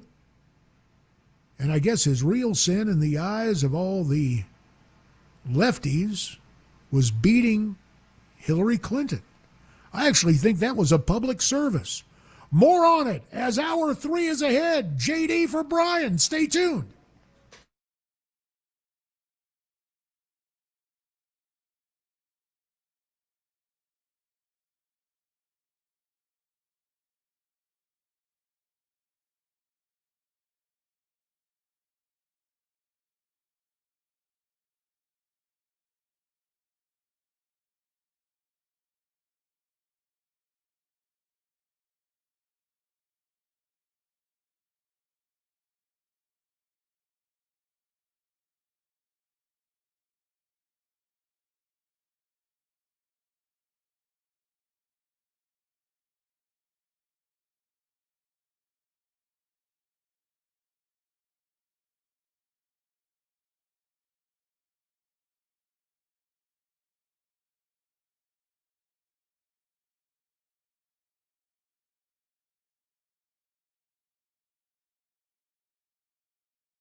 It is 5 o'clock. I'm Mac Maury with your top stories, 84 degrees, and we're set to get a little cooler here tonight as some rain comes in. No storms really expected. We've got a complete weather forecast and the latest traffic report coming up in just a few minutes.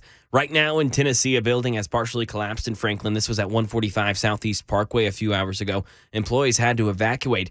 Channel 4's Marissa Sulik with more information. Straight line winds, we're told, just completely knocked out this one corner of the building. You could see bricks again have just tumbled down. You can see the insulation inside, and that roof is kind of caved in. We even saw the fire department before was also taking their drone to assess what exactly the roof looked like and if there was any more damage. Now, I'm told that there's an insurance company inside this building as well as a pharmacy. And we talked to some pharmacists who say they take care of long-term patients, and they've been outside for about 2 hours now while this building has been assessed by the fire department. And they say that there are patients that need their prescriptions, and they don't know if they're going to be able to go back in today, if that's going to be tomorrow. They really need to figure out a timeline for when that is. And they're not sure yet when that re-office is going to open. No one inside the building was injured. Right now in Tennessee, a man was shot to death inside of a parked car on Tusculum Court. This was in South Nashville. A neighbor discovered the 24-year-old man. He did not recognize the car that was near his house. Police say the man may have met with someone before this incident occurred. That suspect allegedly left in a silver sedan. They're still searching for him. They're also still trying to identify the victim. And Canadian wildfire smoke slowly moving out of the Minnesota Twin Cities. The air quality has improved from what it was on Wednesday. Alex Perez explains from Chicago. In the Minneapolis area, they had an AQI of 243, the air quality index. And 243, to give you an idea, is the very unhealthy level. To compare it to what we saw in New York last week, those numbers were in the upper 400s. So clearly not as bad as what we saw last week, but still of concern and still labeled very unhealthy. And here in Middle Tennessee, we're at a green or good air quality level, according to airnow.gov.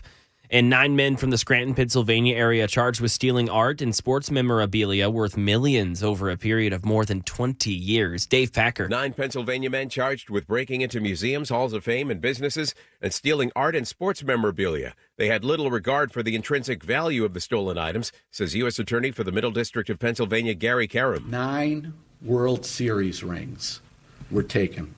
7 other rings, 2 MVP plaques belonging to Yogi Berra were stolen. Allegedly melting the items down, selling the precious metal for a fraction of what the items would have been worth intact.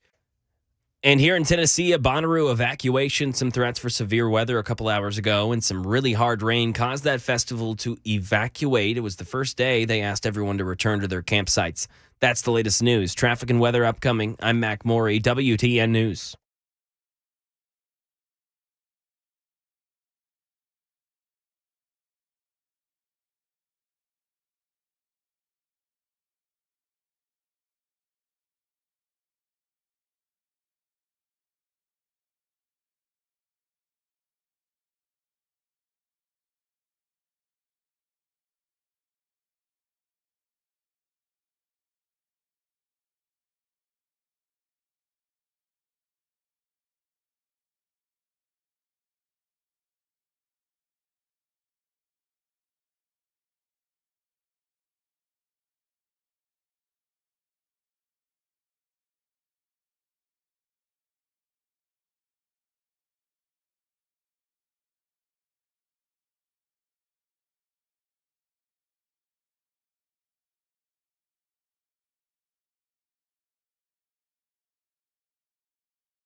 Bry is away from the mic today.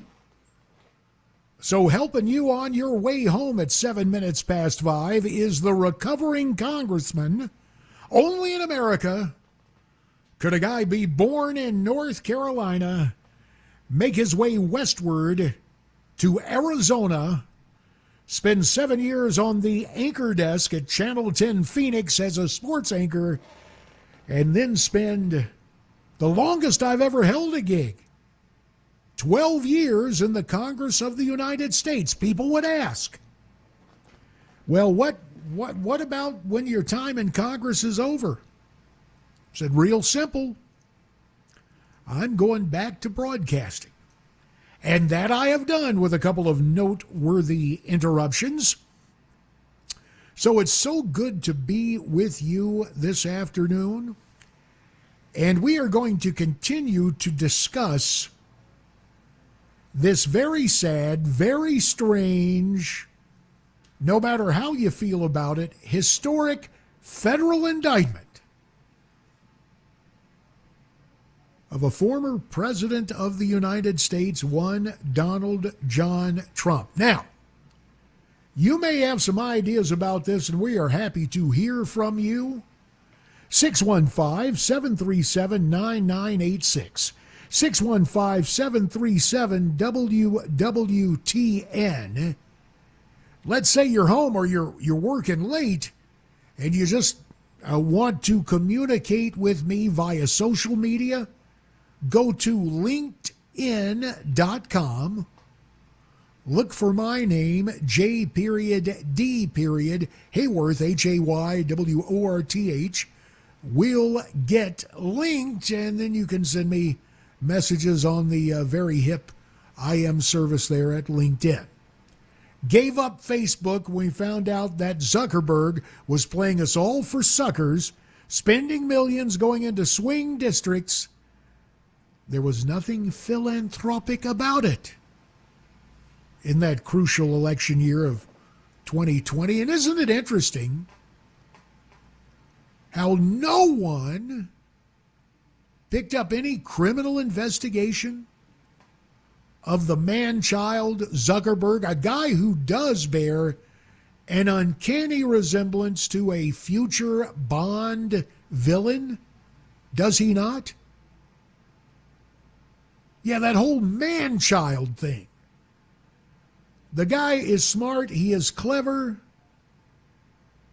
and he's a billionaire many times over, but he always kind of plays this trick when he goes to D.C. Why, I'm just a young guy. I don't know too much about life and living. Very curious, his actions. So, yeah, I got off Facebook. But, boy, for everybody excited, if you are one of those unrepentant lefties, Donald Trump is going to face the music. Well, I don't know that is going to be the case. We heard, to close out last hour, we heard from a former member of his defense team who showed up last night with Laura Ingraham on the Fox News channel saying, look, the independent counsel is engaged in prosecutorial misconduct. This thing may be thrown out. And let me give you, apart from what's going on with this, let's step back and take a look at the Constitution. The Constitution prohibits bills of attainder. That is a law passed specifically to go after one person. Like Congress, it'd be unconstitutional to say, you know, when Donald Trump gets going and he breathes heavily through his nose and you can hear it on the microphone, we don't like that. It's a crime and he can be brought up on charges. No, a bill of attainder cannot work. You cannot tailor a piece of legislation to become law to impose a criminal sanction, probably worse, on one particular individual. So the left is very clever. They're not after a bill of attainder. No. What they want to do with Donald John Trump is trip him up with several bills of retainer. What do I mean by that? Well, he is going to have legal teams in multiple jurisdictions. Because right now you had who is the old guy in New York, the Manhattan attorney, Alvin Bragg. Nothing to brag about. First you have that indictment in New York City. New York City, yeah, right there in Midtown Manhattan from the aforementioned Alvin Bragg. Maybe Alvin just has it out for guys named Donald. We'll talk about that next hour, involving someone else who's been photographed with a flag, like the official portrait of a president of the United States. Only this other Donald is a Marine veteran. Tell you what's going on with him next hour. Going to concentrate on Mr. Trump this hour. And so it is conceivable that, to listen to one of Trump's attorneys, there could be prosecutorial misconduct. But back to the point I'm making right now. Here's the deal. Whether it's Alvin Bragg in New York, or the special counsel Jack Smith, or over in Fulton County, Georgia, Fanny, spelled as a four-letter name, F-A-N-I, and I don't know if she uses a smiling face or a flower or what to dot the I, but Fannie Willis is the county attorney over there, the district attorney over there, and she's ready to drop something. But isn't it curious how they wait until some other bad stuff happens with the Biden crime family, and then, hey, we're going to indict Donald Trump again. But the whole notion is you keep him tied up in these various jurisdictions, and of course they really think their trump card, yes, pun intended, is this independent counsel who ain't independent at all. He is as much of a diehard Democrat as Joe Biden and that sorry excuse for an Attorney General of the United States, Merrick Garland. Now, speaking of attorneys general, and by the way, that is the correct plural term, attorneys general, there's really been two in one, and not just because of his his expanded, oh boy, am I going to get in trouble for that, his expanded, well-upholstered physique. Not ethnicity. Don't know where that came from. Maybe a little errant kind of Biden quark entered my verbal process. But the expansive and well-upholstered physique that belongs to one Bill Barr. Why, he was really two attorneys general in one. Because he used to have the gig with Bush 41 way back in the day. And then Trump, I think to Mr. Trump's regret, brought back Bill Barr for more. And I got to tell you that I believe former General Barr is really proving himself to be a member of the old guard. You want to call him a swamp thing? That's your business. I call him a member of the old guard. That is, he is searching for every way to maintain intact these governmental entities where the structural rot and the ethical stench is unbearable. Yes, the DOJ. Yes, the FBI, formerly a Quinn Martin production. Things have gotten BAD bad. But there's old Bill Barr showing up on Special Report. I guess this was yesterday with Brett Baer. And you will remember, perhaps you have heard, Mark Levin heard on many of this same station. Following this program, my buddy Mark Levin raising HE double hockey sticks saying, forget the 1917 Espionage Act. We have rulings on the Presidential Records Act that show Mr. Trump is well within his rights. And by the way, understand this about Mark Levin. The guy is brilliant. Straight out of law school, he became chief of staff to another attorney general. And by the way, the nicest guy in Washington I've ever met, a guy completely devoid of ego. Ed Meese, who was counselor to the president, one of Ronald Reagan's best friends and advisors out in California.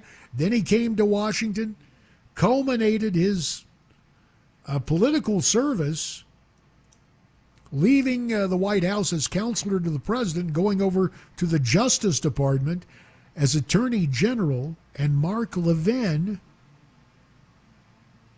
was the chief of staff to Ed Meese. No dummy can have that role. Now, you might get all fired up when you hear my buddy gets really kind of excited, he gets going. But he's absolutely right about what he had to say, and yet, here comes Bill Barr last night on the Fox News channel belittling, I believe, the well-reasoned arguments of one Mark Levin. Take a listen to cut 3.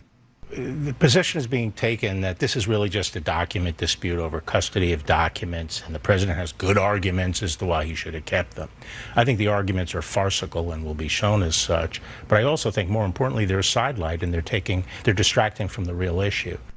Oh. You know something? I'll agree with Bill Barr that the real issue is obstruction, but not the obstruction he's trying to link to Donald J. Trump. How about the obstruction of government-run institutions? The protection they've given to Hillary and the current Democrat in the White House, Joe Biden. Think about that for a second. Back with more on this subject in mere moments. It's JD for Bry Y. It's 5:20 on The Drive.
Some breaking news. Got a water main break in Bellevue. No idea what's caused that yet. We'll keep you updated with that. Another classified document case now has charges attached. A shooting at the Denver NBA championship parade today. And Canadian wildfire smoke taking effect in the States yet again. I'll have details all at 5:30. I'm Mac Morey right here. Super Talk 99.7 WTN. And Brother Mac will have more, will he, in about, 4 minutes? Actually about 5 minutes from now, proving that I may be more verbally inclined than mathematically adept. Recovering United States Congressman J.D. Hayworth in for Brian Wilson on the drive.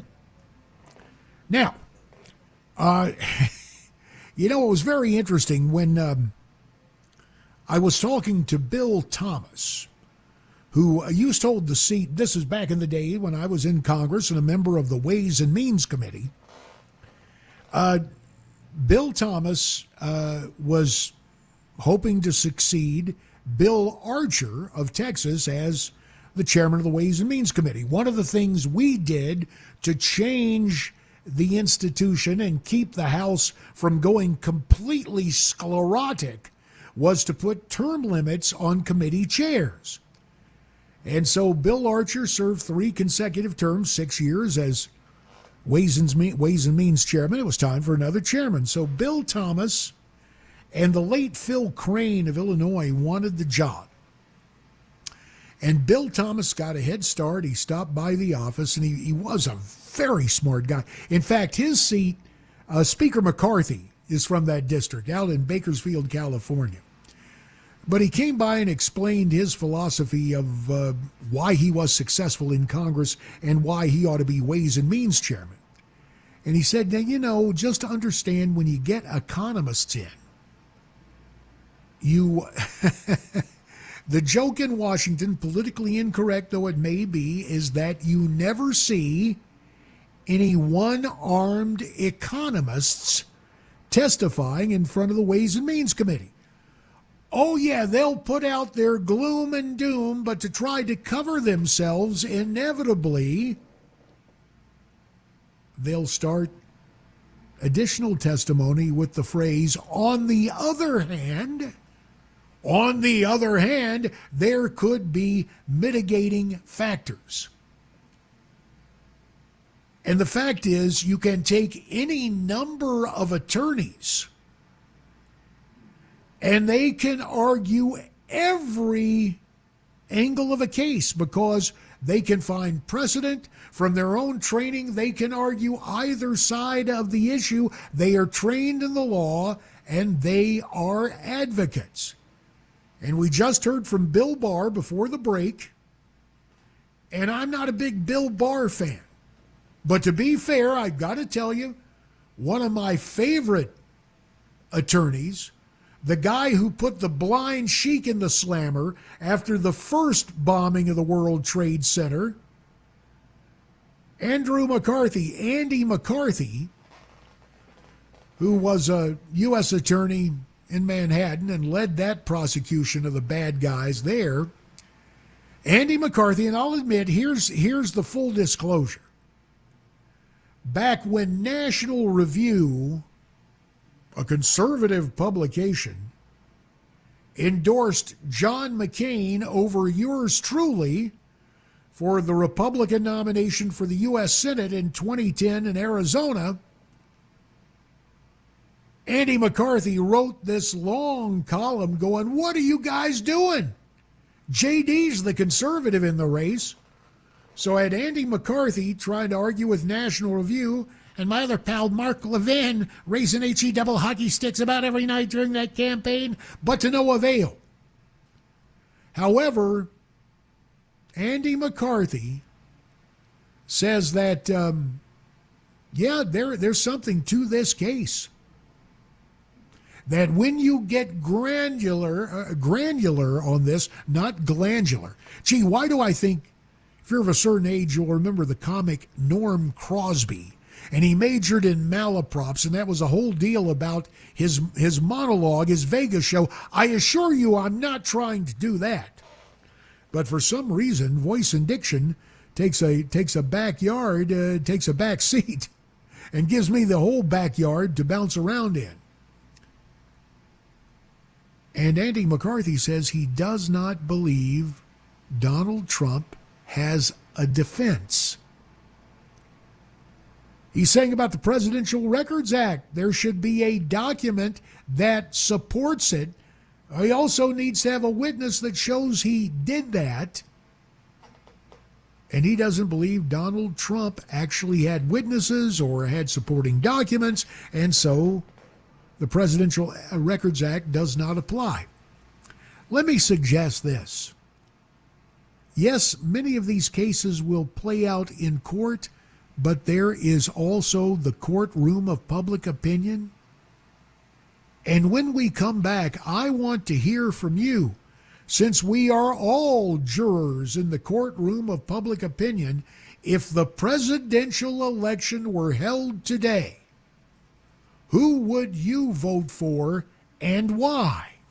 615-737-9986, 615-737-WWTN. Mercy, look here, it's already 5:30. Time for the news with Mac Maury.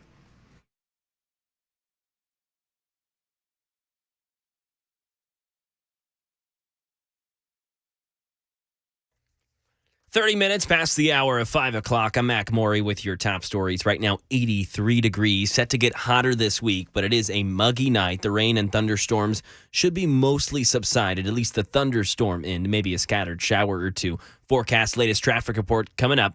The federal government has now formally charged the Air National Guardsmen with keeping and sending out classified defense information. Andy Field with more. 21-year-old Air Guardsman Jack Teixeira now facing 6 counts of willfully keeping and transmitting national defense secrets. The government arrested him 2 months ago and said Teixeira put those classified documents on social media a year and a half ago. If convicted, he faces 10 years in prison for each count and a $250,000 fine. Over to Colorado, 2 people shot this afternoon in downtown Denver near the city's celebratory parade for the Nuggets NBA championship win. And around the time the celebration finished at the Civic Center, here's the Denver Police Chief Ron Thomas, who says both victims are in serious condition. We think that we had a pretty significant plan. I think that there were reinforcements to keep folks out of the street, significant fencing. We had officers throughout the parade route. We had officers that were following all of the vehicles that the players were on. And obviously they were able to overcome that. And an officer was also hit by a moving fire truck in a separate incident from that shooting during the parade. He was hit and is now being described as having a limb-threatening injury. And more American cities dealing with the Canadian wildfire smoke. It's been especially bad in the Minneapolis area. The air quality there yesterday was the worst on record since 1980, registering 243 on the air quality index. That falls under the very unhealthy level. And here in Middle Tennessee, we're at a green or good level. That's the latest news, traffic and weather on the way. I'm Mac Maury, WTN News.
23 minutes in front of 6 in our final hour. I know since you're driving home or making your commute somewhere, we can use this term. April 15th is in the rear view mirror. But wait till you hear the plan the IRS has hatched. That's coming up next hour. Think of it this way. H&R blocked, TurboTax unplugged, CPA's SOL. Well, that's not necessarily a good thing, and I'll tell you why next hour. As you are commuting, your hands firmly attached at 10 o'clock and 2 o'clock, listen with interest, and if you don't have a voice-activated phone, pull over to give us a call. People are lining up, listeners lining up right now at 615-737-9986, 615-737-WWTN. Question's a real simple one. You and I probably not going to be called to a jury, any jury, to determine the guilt or innocence of one Donald John Trump. But we are all part of the courtroom of public opinion. So, to use the terminology of the pollsters, if the election were held today, for whom would you vote? On line 1 from Pulaski, it's Janice. Janice, if you had to cast your vote today, for whom would you vote? Hello, Janice. Oh, hey, sorry. That's I didn't okay. hear you call my name. So, yes, it would be definitely President Trump. He has done so much for us. And I can't believe how he's being treated. He's getting, darted at every corner of his life. And I believe that he is God appointed, and I believe that he will be president 2024. All right. Well, I appreciate it, Janice, and thank you for concentrating on the drive and listening to the drive and sharing on the drive. Maybe you've seen an interesting rant. The dude is not in the driver's seat. He's in a passenger seat on a video that TikTok has going viral. And he had this to say about what's going on and his support of Trump. Quote, "The more you do it," talking to the media and the Democrat justice complex, quote, "the more you do it, the more we vote for Trump." But this is a free society, and people can have different opinions. That's why we're checking with you, and that's why on line 2, we go to Springfield and welcome Robert to the drive. Robert, if the election were held today, for whom would you vote? Oh, I'd vote for DeSantis if I had that option. I guess I'm a little different on why we say leave Trump alone, because I don't think DeSantis has a chance as long as they keep screwing with Trump. But if Trump is the nominee, I'll vote for him if it's him or Biden. But I just don't see. I didn't think Trump was electable until they kept doing and indicting him, and they're making him more electable all the time. And why do you think that is? Why do you think that is, Robert? The fact that he's targeted, the American people believing that it's unfair? Yes, both of those. I think it's America as a country. We believe in freedom. We believe in fairness as a whole, and I mean, I voted for Trump twice. I ain't gonna say that I wasn't a Trump supporter. It's people just don't like people being treated unfairly, and he's most certainly being treated unfairly. The only good thing I can say is if he gets elected, this time he won't be stupid and put people in his cabinet that are obviously against him. Oh, you're quite right. Yeah, he'll pick an attorney general this time that's not part of the swamp. He picked three last time that were all part of the swamp. He just didn't realize it. Yeah, he didn't realize how deep the swamp was. Yeah, you're right about that, Robert. Thanks for the call. To that point, secretaries of Homeland Security President Trump picked 3 open border pimps to be Secretary of Homeland Security. Now, the last one kind of modified his position, but 2 of the 3 were absolute open border pimps. And staffing personnel, that's been a big problem. I can tell you, as you might imagine, I have some background in this. And without revealing my source, or my sources, I can tell you that I am absolutely convinced when it comes to our open border, when it comes to letting everybody in the country, and the obvious national security threat that is, should President Trump be reelected, he will put the absolute right people in place. And they may not be members of the cabinet. They may work, as is the prerogative of a president, as appointees straight out of the White House. You can take that to the bank if Donald John Trump becomes the 45th and the 47th president of the United States. Now, since the caller brought up Ron DeSantis, and there's a lot to like about Ron.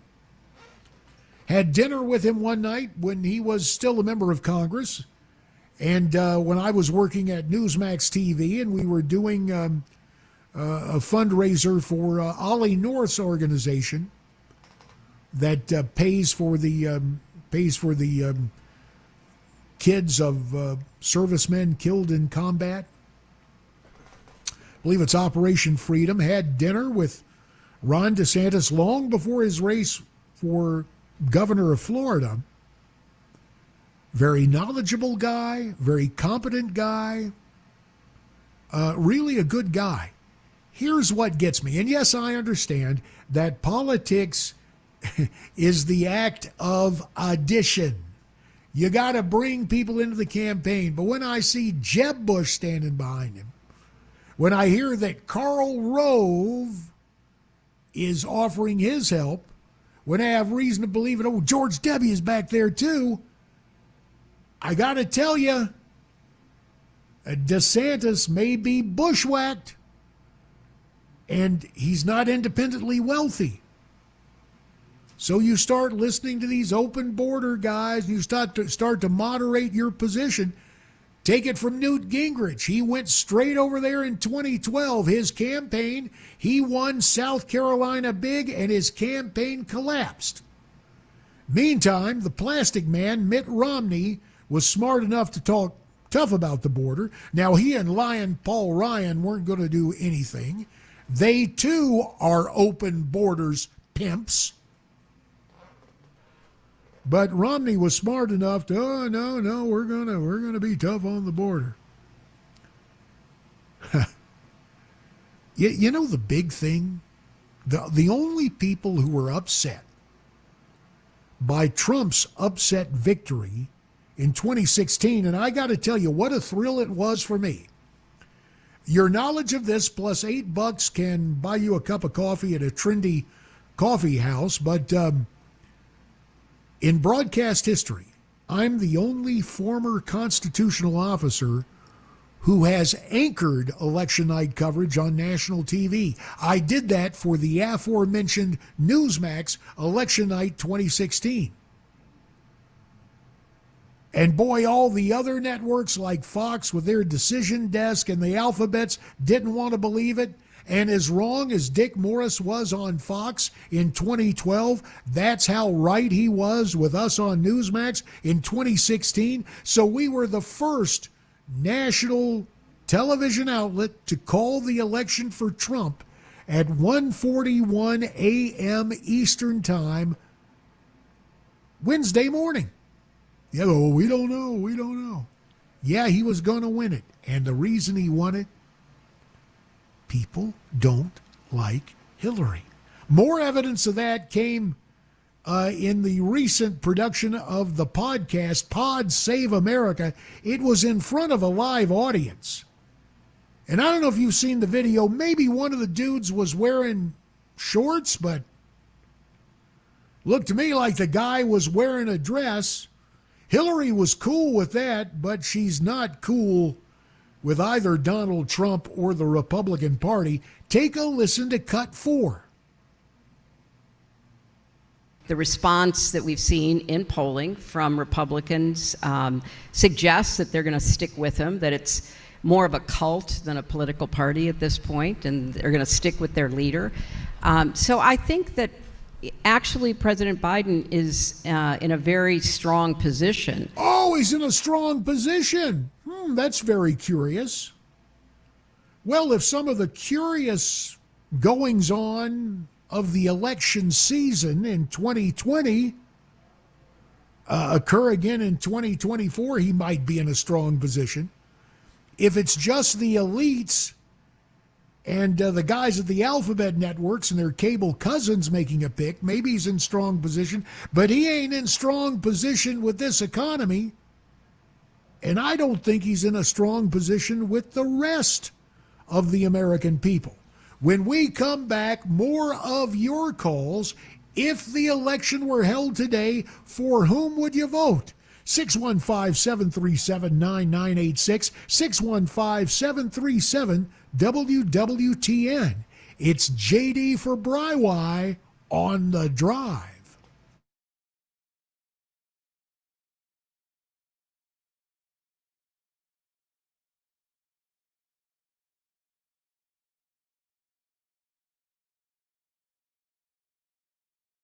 Hi, I'm Paul Winkler. There was a recent study by J.D. Power looking at how happy investors were with their advisors, and it wasn't pretty.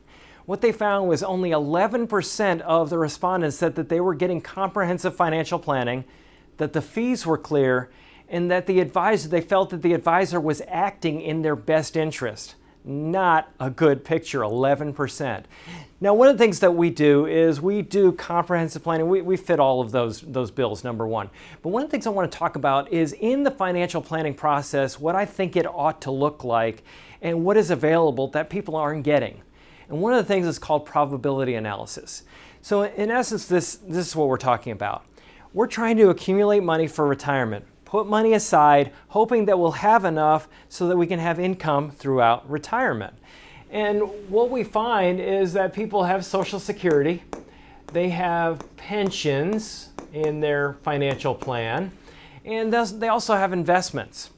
Now, with their investments, we want to do something very specific that it really requires quite an academic background to do this. And this is where we look at the cost of capital of the various things that you own in your investment portfolio. It sounds scary, it sounds really detailed, but here's the idea. Is if we look at various asset classes like large stocks and small stocks and large value and bonds and so on and so forth, we know the expected return or the cost that these entities have to pay to use your money. So we can come up with an expected return of the portfolio. We can also come up with what's called standard deviation, or how much that portfolio return may deviate from the expected return. Now that's a whole other video, but what I want to do is show you how we use this. If I look at a financial plan and I say, well, you got this area, this area, this area, what I can do is I can say, well, based on when you want to retire, this is how much income you can take, and here's the likelihood of being able to have this income survive throughout your entire life. And the way it works is this. If I take a portfolio and say, there's the expected return, I can look at history and say, well, the way your portfolio is designed, how might your one-year returns vary from the expected return, the long-term expected return? Well, what we know from academic research is that portfolios well designed and properly managed in ways that I can't get into right now, it's too complicated, portfolios actually close in an expected return, but we don't know what the short-term returns are going to be.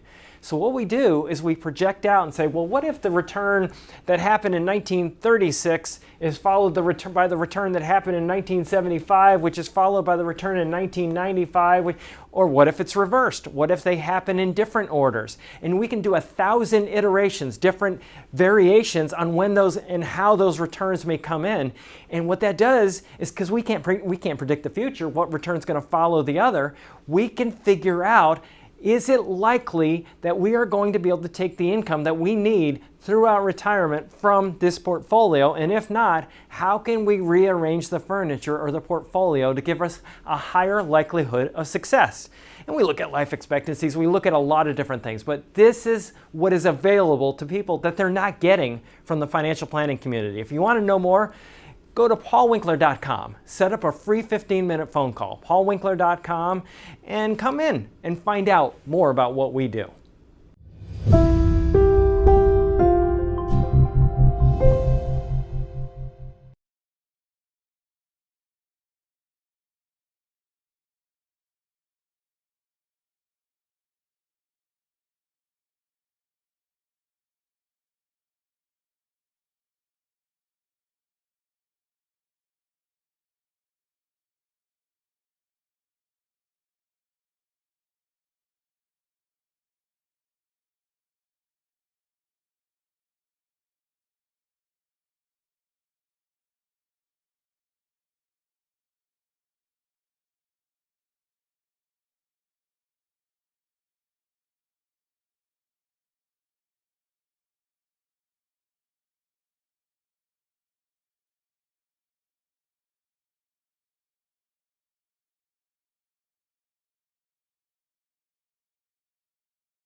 Another classified materials case progressing, a migrant bus from Texas to LA, and the CDC coming out with a report that states Tennessee, one of the more depressed states in the nation. I'll have details at 6. I'm Mac Morey, Super Talk 99.7 WTN. And before Brother Mac gives us more on the news, final check of public opinion, line 1, Chapel Hill, Tennessee. Oh, Jerry, if the election were held today, for whom would you vote? It's got to be Donald Trump, but what I would like to see is a Trump-DeSantis ticket. Well, to have that happen, what Trump would have to do, and of course it's no problem since he has properties around the country, but he would have to leave Florida, establish residency either back in New York or somewhere else, because American law does not allow the presidential candidate and the vice presidential candidate on the same ticket to reside in the same state. That's a mere technicality, and who knows, Jerry, that may very well happen. And we thank you for the call. In fact, there's some website like, we want Don Ron. Well, it may happen because you get down the road there, they're going to take a look at basically who's second in the polling, I would think. More ahead, our final hour. JD for Brian. Stay tuned.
It is 6 o'clock. I'm Mac Maury with your top stories. A muggy 84 degrees. The sun has come back out to rejoin us here today. We'll have that sun here to stay tomorrow and Saturday. And then the rain and thunderstorms may come back again on Sunday. Forecast, latest traffic report coming up.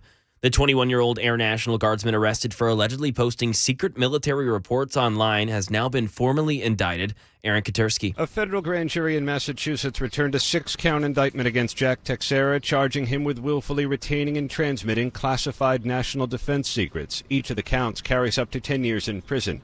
His lawyer declined to comment to ABC News. Texera was arrested back in April after the FBI said he published classified information on an online gaming platform. Court records said superiors at Joint Base Cape Cod had warned Texera 3 times about deep diving into intelligence information, but prosecutors said he shared that information knowing he was breaking the rules. We brought you a breaking news story in Bellevue after we heard that there was a water main break. We're now getting more information from WSMV Channel 4. That was at Nashville Christian Middle School. Lots of their classrooms were flooded. Others said that, and Jeff Brothers, the director of operations there, said that Harpeth Valley Utility District has shut off the water to the school and a nearby neighborhood. He also said that there was a summer camp going on, but school is on break for the summer, and the water has been shut off from Charlotte Pike to just past NCS near the I-40 underpass, and roughly 20 homes around that stretch of Sawyer Road will be without water, and these repairs could take an estimated 3 hours. Now going over to Texas, where Governor Greg Abbott is defending his decision to bus more than 36 migrants to L.A. yesterday. The Republican governor saying today the migrants had provisions. I'll be very clear.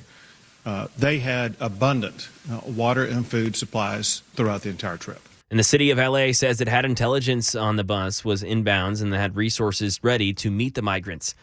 Here in Tennessee, Fox 17 reported on CDC data that says Tennessee and Kentucky are 2 of the most depressed states in the nation. The data was put together in 2020, and it looks at the rate of adults who were ever diagnosed with depression. West Virginia was number 1 in the nation, with Kentucky and then Tennessee following right after, both states sitting at about 25% of adults diagnosed with depression. And the suspect in last November's deadly shooting at Club Q in Colorado Springs is expected to take a plea deal to state murder and hate crime charges. Here's Alex Stone. 23-year-old Anderson Lee Aldrich, who is non-binary, is accused of walking into the LGBTQ plus club last November and opening fire, killing 5 victims. Under Colorado law, survivors and families must be notified of a pending plea deal. Survivors tell ABC News they have been told Aldrich is expected to strike a plea deal, likely pleading guilty to charges that would keep them in prison for life. Prosecutors won't comment on a possible plea deal. The deal is likely to be announced at a hearing later this month. And that is the latest news. Traffic and weather next. I'm Mac Maury, WTN News.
It is so good to have you along on the drive as we've driven right into our fourth and final hour.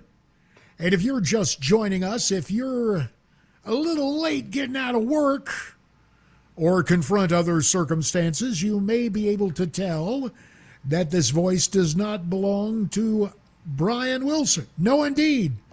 Recovering United States Congressman J.D. Hayworth behind the mic with you, and honored to do so. I mean, the call came comparatively late. Dan the Man Mandis, hey, Brian can't do the show. Can you step in today? I hesitated not a nanosecond.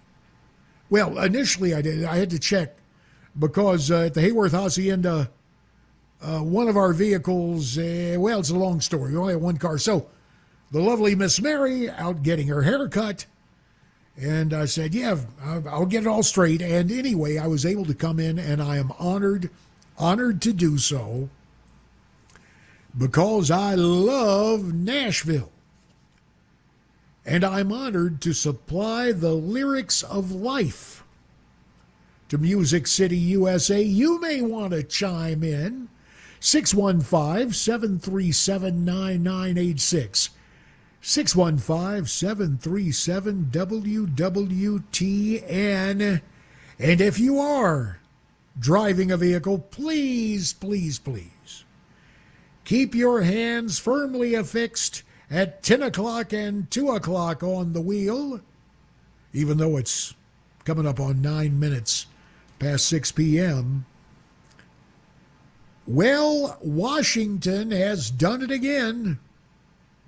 The IRS recently announcing that the agency will prepare the taxes of select Americans who make under $125,000 in the upcoming tax year. It will do this as part of a pilot program to determine whether or not the IRS can become the taxpayer for the entire nation in years to come. Now, to some folks, this sounds great. And I'm talking about the kind of folks, you may see them, albeit rarely, you may see them right now glancing out your window. You know, the type of person driving a car, nobody else in the car, windows rolled up, and wearing a mask. That kind of person. Or maybe one of the comparative few who believe that Joe Biden is a dedicated, hard-working, honest public servant who has a razor-sharp mind. Other than that, most of us kind of take a different tack with this, and that's putting it mildly. But just for a nanosecond, you might go, well, it would be kind of cool if I didn't need to get all that stuff together and go see my CPA or get the computer fitted with tax prep software and all those documents and everything you got to keep track of. It sounds to some folks momentarily alluring. But hang on a second. You don't want the fox in charge of the proverbial henhouse. You don't want the biggest swamp monsters figuring out how to shovel your dough into the swamp. And moreover, if this idea were such a great one, the IRS would not have to move mountains to avoid the House Ways and Means Committee and the Senate Finance Committee scrutiny. And yet, not surprisingly, that appears to be exactly what the IRS is doing.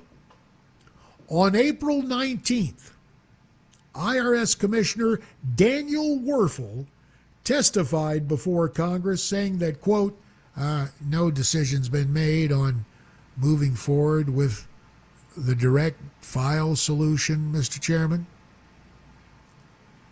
Well, that was Daniel Werfel on April 19th. Not April 1st, not April Fool's Day, and yet the IRS commissioner was trying to play Congress for a bunch of fools, because there he is on April 19th. Yeah, no decision's been made to move forward on direct file. And the curious thing was, less than a month later, the IRS, you guessed it, announced the forthcoming launch of the direct file pilot program. You know what that is? That's not transparency. That's duplicity. And the fact is, the IRS has every reason to hide whatever it can from Congress, and you too, by the way, about this particular initiative, because you and I know the simple truth. Direct file, allowing the IRS, federal bureaucrats, to figure out what you owe the government and prepare your tax return, is a terrible idea. Why? Well, when was the last time you heard anybody from the IRS say, hey, revenue is our middle name? The fact is, the IRS exists to maximize the nation's tax revenue. It is not an entity that you or your loved ones should expect to have your best interests at heart. And by the by, the IRS is also known for being notoriously sloppy and inaccurate in ways that benefit, surprise, surprise, the federal government, not hard-working taxpayers. A Treasury Department investigation into IRS practices showed that on 43% of occasions where investigators posed as taxpayers asking the IRS for tax help, they received incorrect information or no information at all. 43% of the time. Another study cited by CBS News found that the IRS gave inaccurate information to 73% of auditors contacting IRS help centers. Common IRS mistakes include confusing the taxpayer for a relative, not applying automatically granted extensions, and clerical errors by government workers entering information. So it shouldn't surprise you that most of us hate the idea of the IRS becoming the nation's tax preparer. As a matter of fact, a 2002 MITRE Corporation study, and MITRE is the organization operating many federally funded research and development centers, including those working for the Department of the Treasury. That MITRE Corporation study showed that the public wouldn't want the IRS to file its taxes for a simple reason: mistrust of the agency. Now, the curious thing is, the IRS chose not to release this 2022 study until last month. And that release came reluctantly just a few days after Fox News reported the existence of the study. The IRS, you and I know, is already getting into enough trouble as tax collector and auditor. The last thing we need is to find out what will happen when this agency, which by the by just received $80 billion to hire what, 87,000 new agents to increase audits on taxpayers making less than $75,000 a year. Imagine the problems that would ensue if the IRS became America's tax preparer and filer exclusively. Now, I used to serve on the Ways and Means Committee, and the folks who are there on that committee right now should move along with the House and the Senate to stop these IRS power grabs. There's no doubt about it. Congress must assert its oversight authority and disconnect Direct File before it is too late. Tax. The three-letter word that ought to be a four-letter word. And another acronym in that category is IRS. What's your take on this news, on this Direct File? How would you like to be one of the, quote, select few making $125,000 who are going to hear from the IRS, yeah, congratulations, we're going to prepare your taxes in the next tax year? Are you cool with that?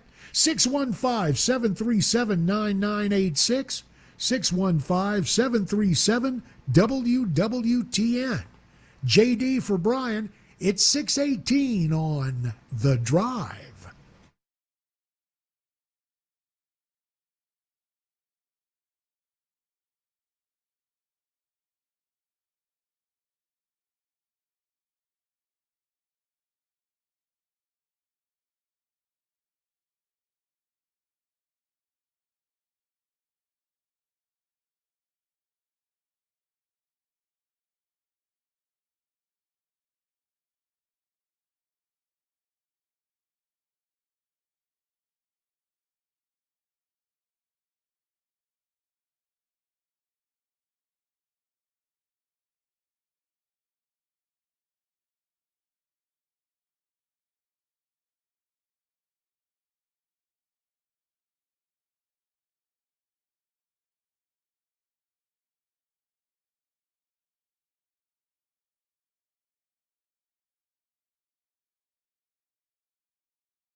615-737-9986.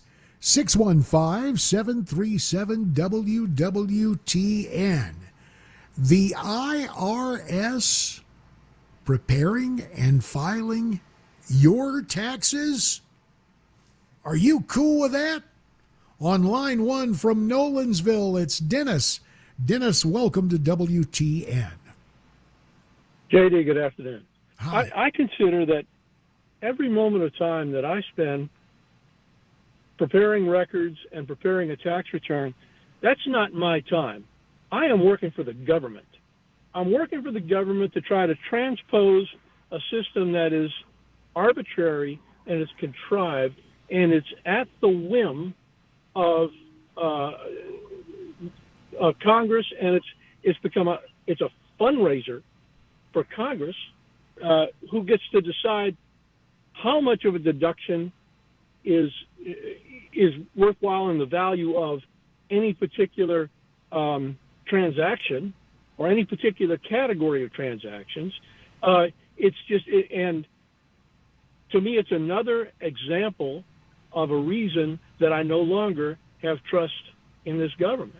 Well, you've laid out a case. Just one It pains me to say that. No, I understand.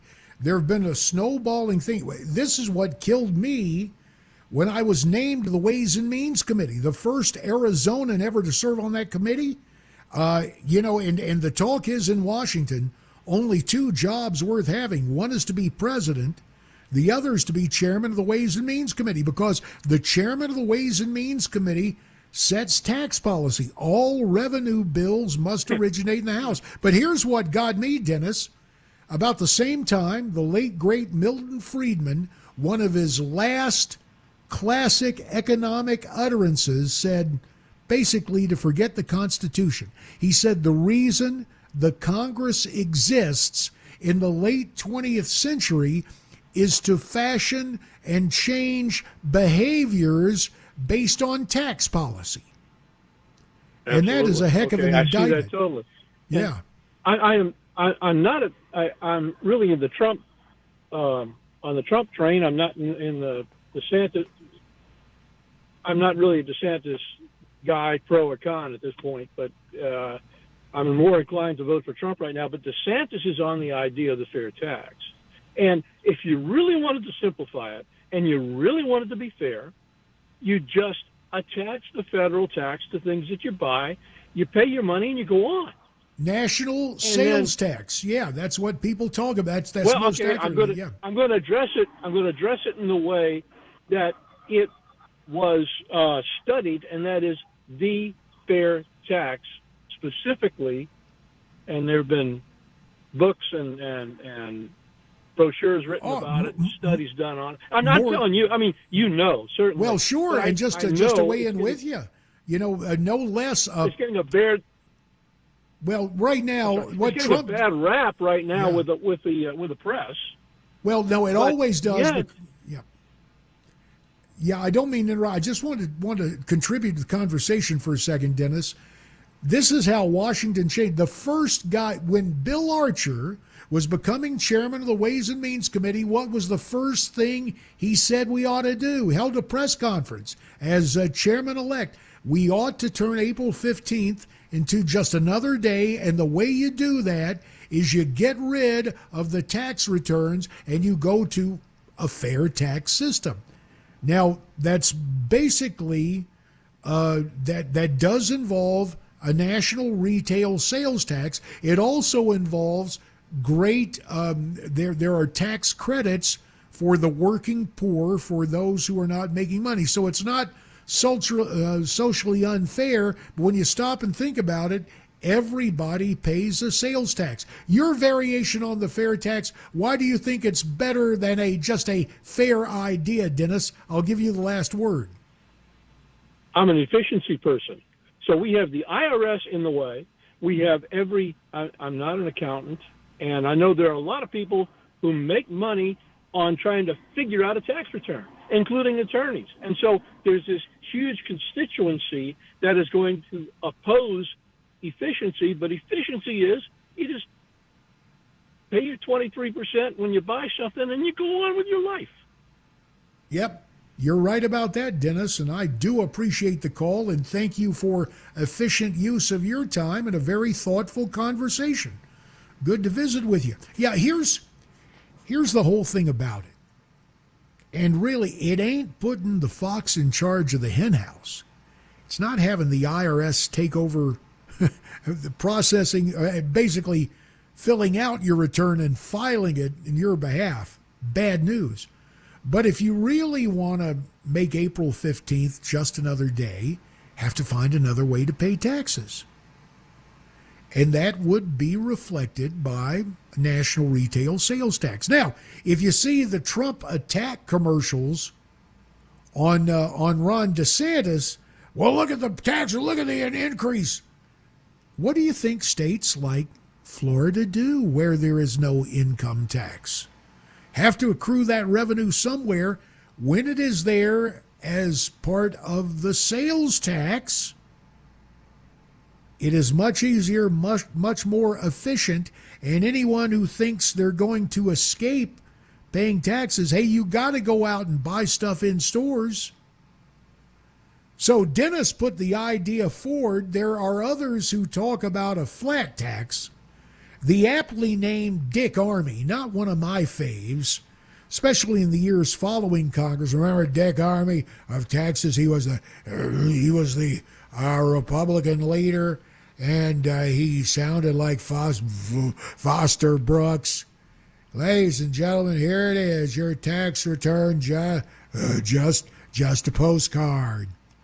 You just put down a flat percentage of your income, and you send in your check. Well, not so fast, Dick Armey. Aptly named Dick Armey. Problems with the flat tax, and when we come back, I will tell you the tale of a member of the House and a member of the Senate who tried something called McFlat. No golden arches involved. More of your calls straight ahead as well at 615-737-9986, 615-737-WWTN. It's 6:30. That's news time.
23 minutes until 7, heading down the home stretch.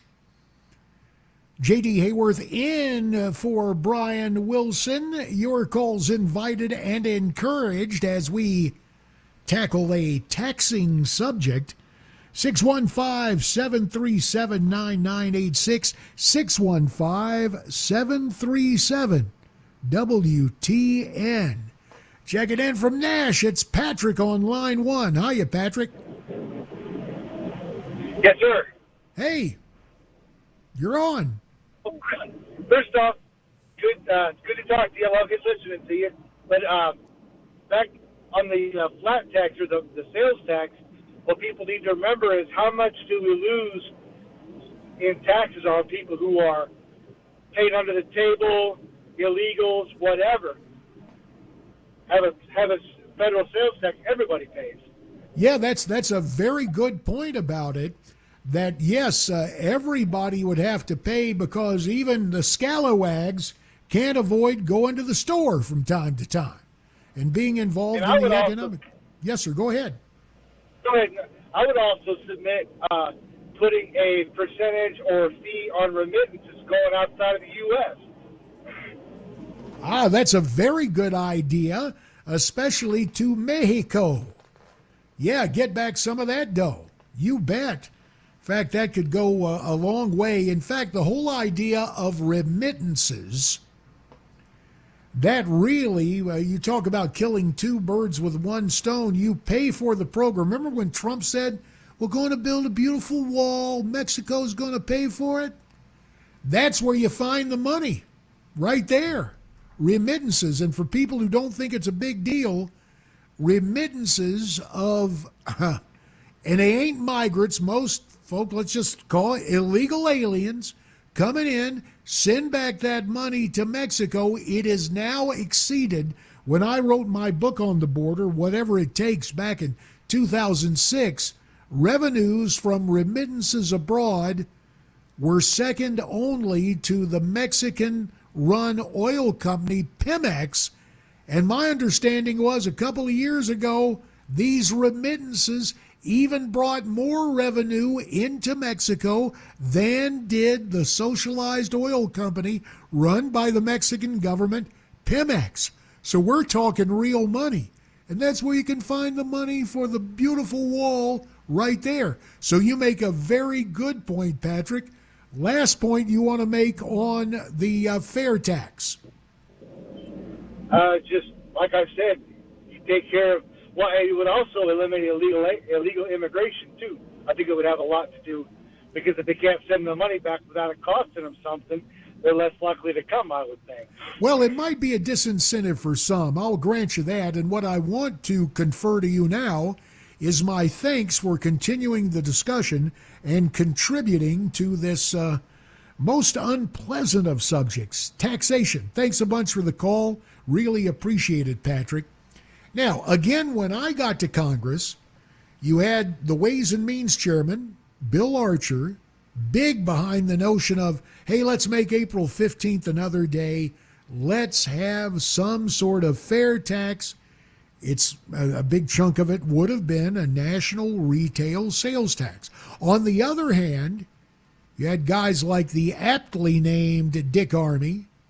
Let's just, here's your tax return. It's a postcard. You just put down a percentage of your income, write that check, nothing else. Well, to show you what happens when Washington gets a hold of an idea, two gentlemen who now belong to the ages, one of my colleagues who was taken from us much too soon, he passed away of cancer last year, former Congressman Mark Souder of Indiana, and a senator who actually was born in Russell, Kansas, the same hometown as Bob Dole, but ended up in Pennsylvania first as a Democrat city councilman in Philly, then as a Republican United States senator who switched parties late in his Senate career. Arlen Specter they came up with a bipartisan, bicameral solution they called MIC tax, MIC flat. And you know what the M stood for? Mortgage deduction, which has been profoundly modified through the years. Mortgage and charitable deductions, which led some folks to say, now, wait a minute. You can't have a flat tax when you start finding massive exceptions to it.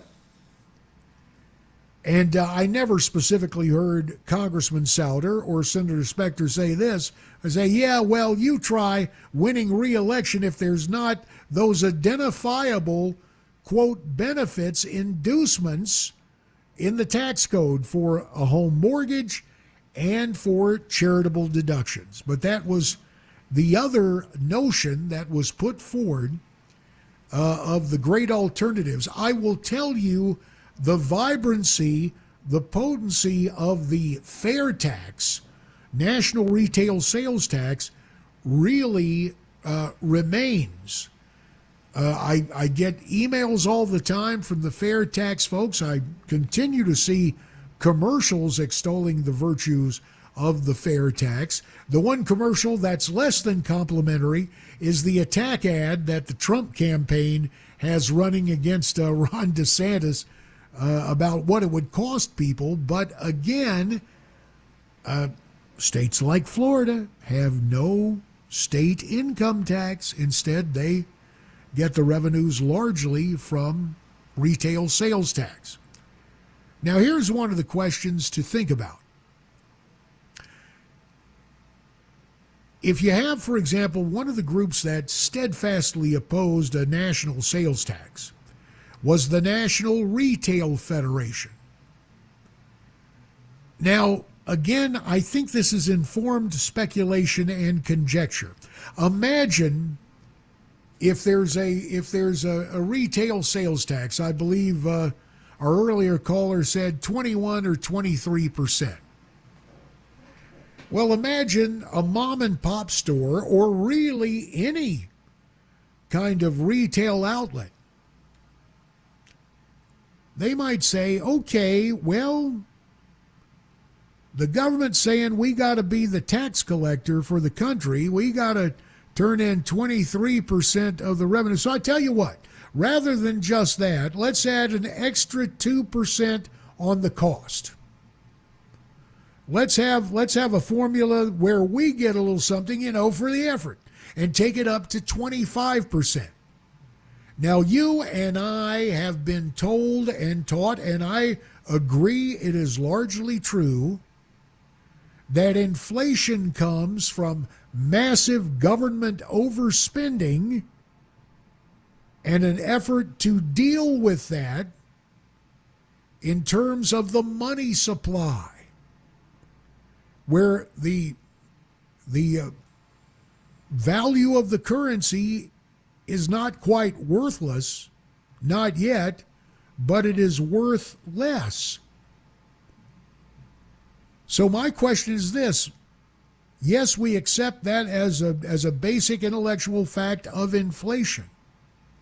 But is there a scenario where even a national retail sales tax could be inflationary by all the stores, whether it's the great big department stores or box stores or mom and pop say, yeah, we got to have a little something for the effort? More of your thoughts financially. In fact, when we come back, a great call coming in from something with which I had firsthand experience, the Balanced Budget Amendment. That's coming up in mere moments. It's 6:47. It's JD for Bry, and it's The Drive on Super Talk 99.7 WTN.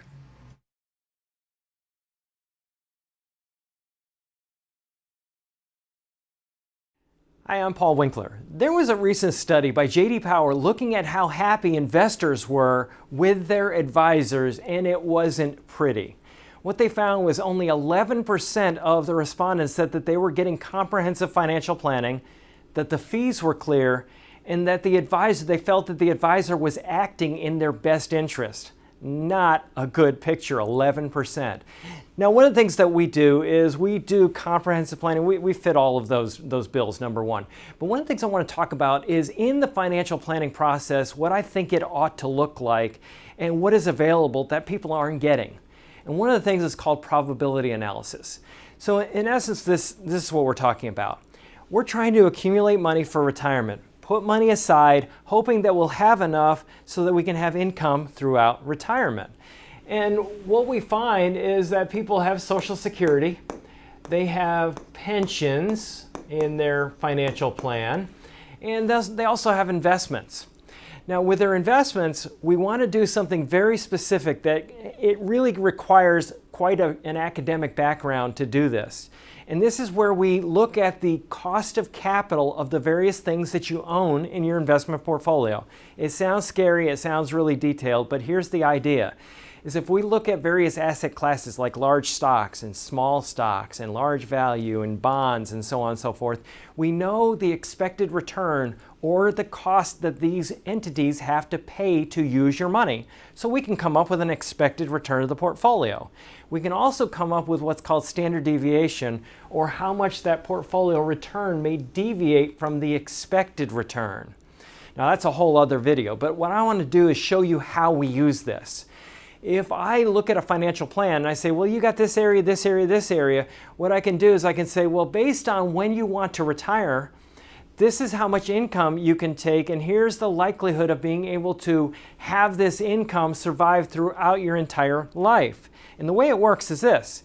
If I take a portfolio and I say, there's the expected return, I can look at history and say, well, the way your portfolio is designed, how might your one-year returns vary from the expected return, the long-term expected return?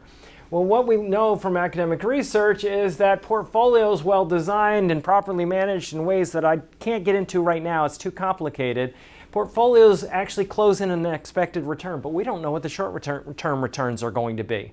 So what we do is we project out and say, well, what if the return that happened in 1936 is followed by the return that happened in 1975, which is followed by the return in 1995, or what if it's reversed? What if they happen in different orders? And we can do 1,000 iterations, different variations on when those and how those returns may come in. And what that does is, because we can't predict the future, what return is going to follow the other, we can figure out, is it likely that we are going to be able to take the income that we need throughout retirement from this portfolio? And if not, how can we rearrange the furniture or the portfolio to give us a higher likelihood of success? And we look at life expectancies, we look at a lot of different things, but this is what is available to people that they're not getting from the financial planning community. If you want to know more, go to paulwinkler.com, set up a free 15-minute phone call, paulwinkler.com, and come in and find out more about what we do.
Well, money is not just a taxing subject.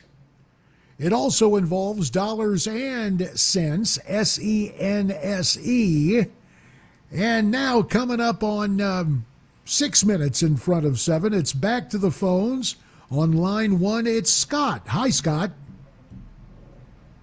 Yes, I wanted to ask you about what your opinion is about the balanced budget amendments. I know Reagan tried to pass it, and I know they tried to do something in the 90s, but I hadn't heard too much about it in the 2000s. They expect us to keep our bank accounts balanced and not overspend or not try to cheat, but they don't do it for the government. So I want to hear what your opinion about it. Yep, I am. That's one of the reasons I got elected to Congress, part of the contract with America. We passed a balanced budget amendment in the House. It went to the Senate. And wouldn't you know, all the Democrats who made a big fuss saying they were behind a balanced budget amendment, they went south on us. And what's cool, when you serve in the House, you actually have floor privileges in the Senate. You can walk in on the Senate floor just as long as you don't seek recognition. And so I remember going over with a group of newcomers to the Congress to watch the historic vote, and we missed the votes necessary to get it passed, a supermajority. So Bob Dole, who was the leader at the time, changed his vote to no with the notion of bringing it up later. And boy, the depression set in on us. But the next morning we were greeted with headlines that there had been a major switch of parties by one senator. Ben Nighthorse Campbell of Colorado actually switched to the Republican Party because he was one of the Democrats who kept his word, and Bob Dole brought him along. Now, bottom line, you talk about the 2000s, and now history does not occur in a vacuum. We were attacked 9/11 of 2001 in a war situation, and I'll tell you, we felt desperate about it. We wanted to make sure we were doing all we could to protect the American people. More recently, the pandemic hoo-ha, and now with Biden in office, it's Katie bar the door for fiscal responsibility, which is why we will face a day of reckoning unless we bring back the notion of balancing the federal budget and passing that amendment. It's just that simple. It has been delightful spending time with you today. Short notice for a wonderfully long show, which I hope went by for you as quickly as it did for me. For Brian Wilson, J.D. Hayworth, stay brave, stay free, stay tuned, and thanks for listening.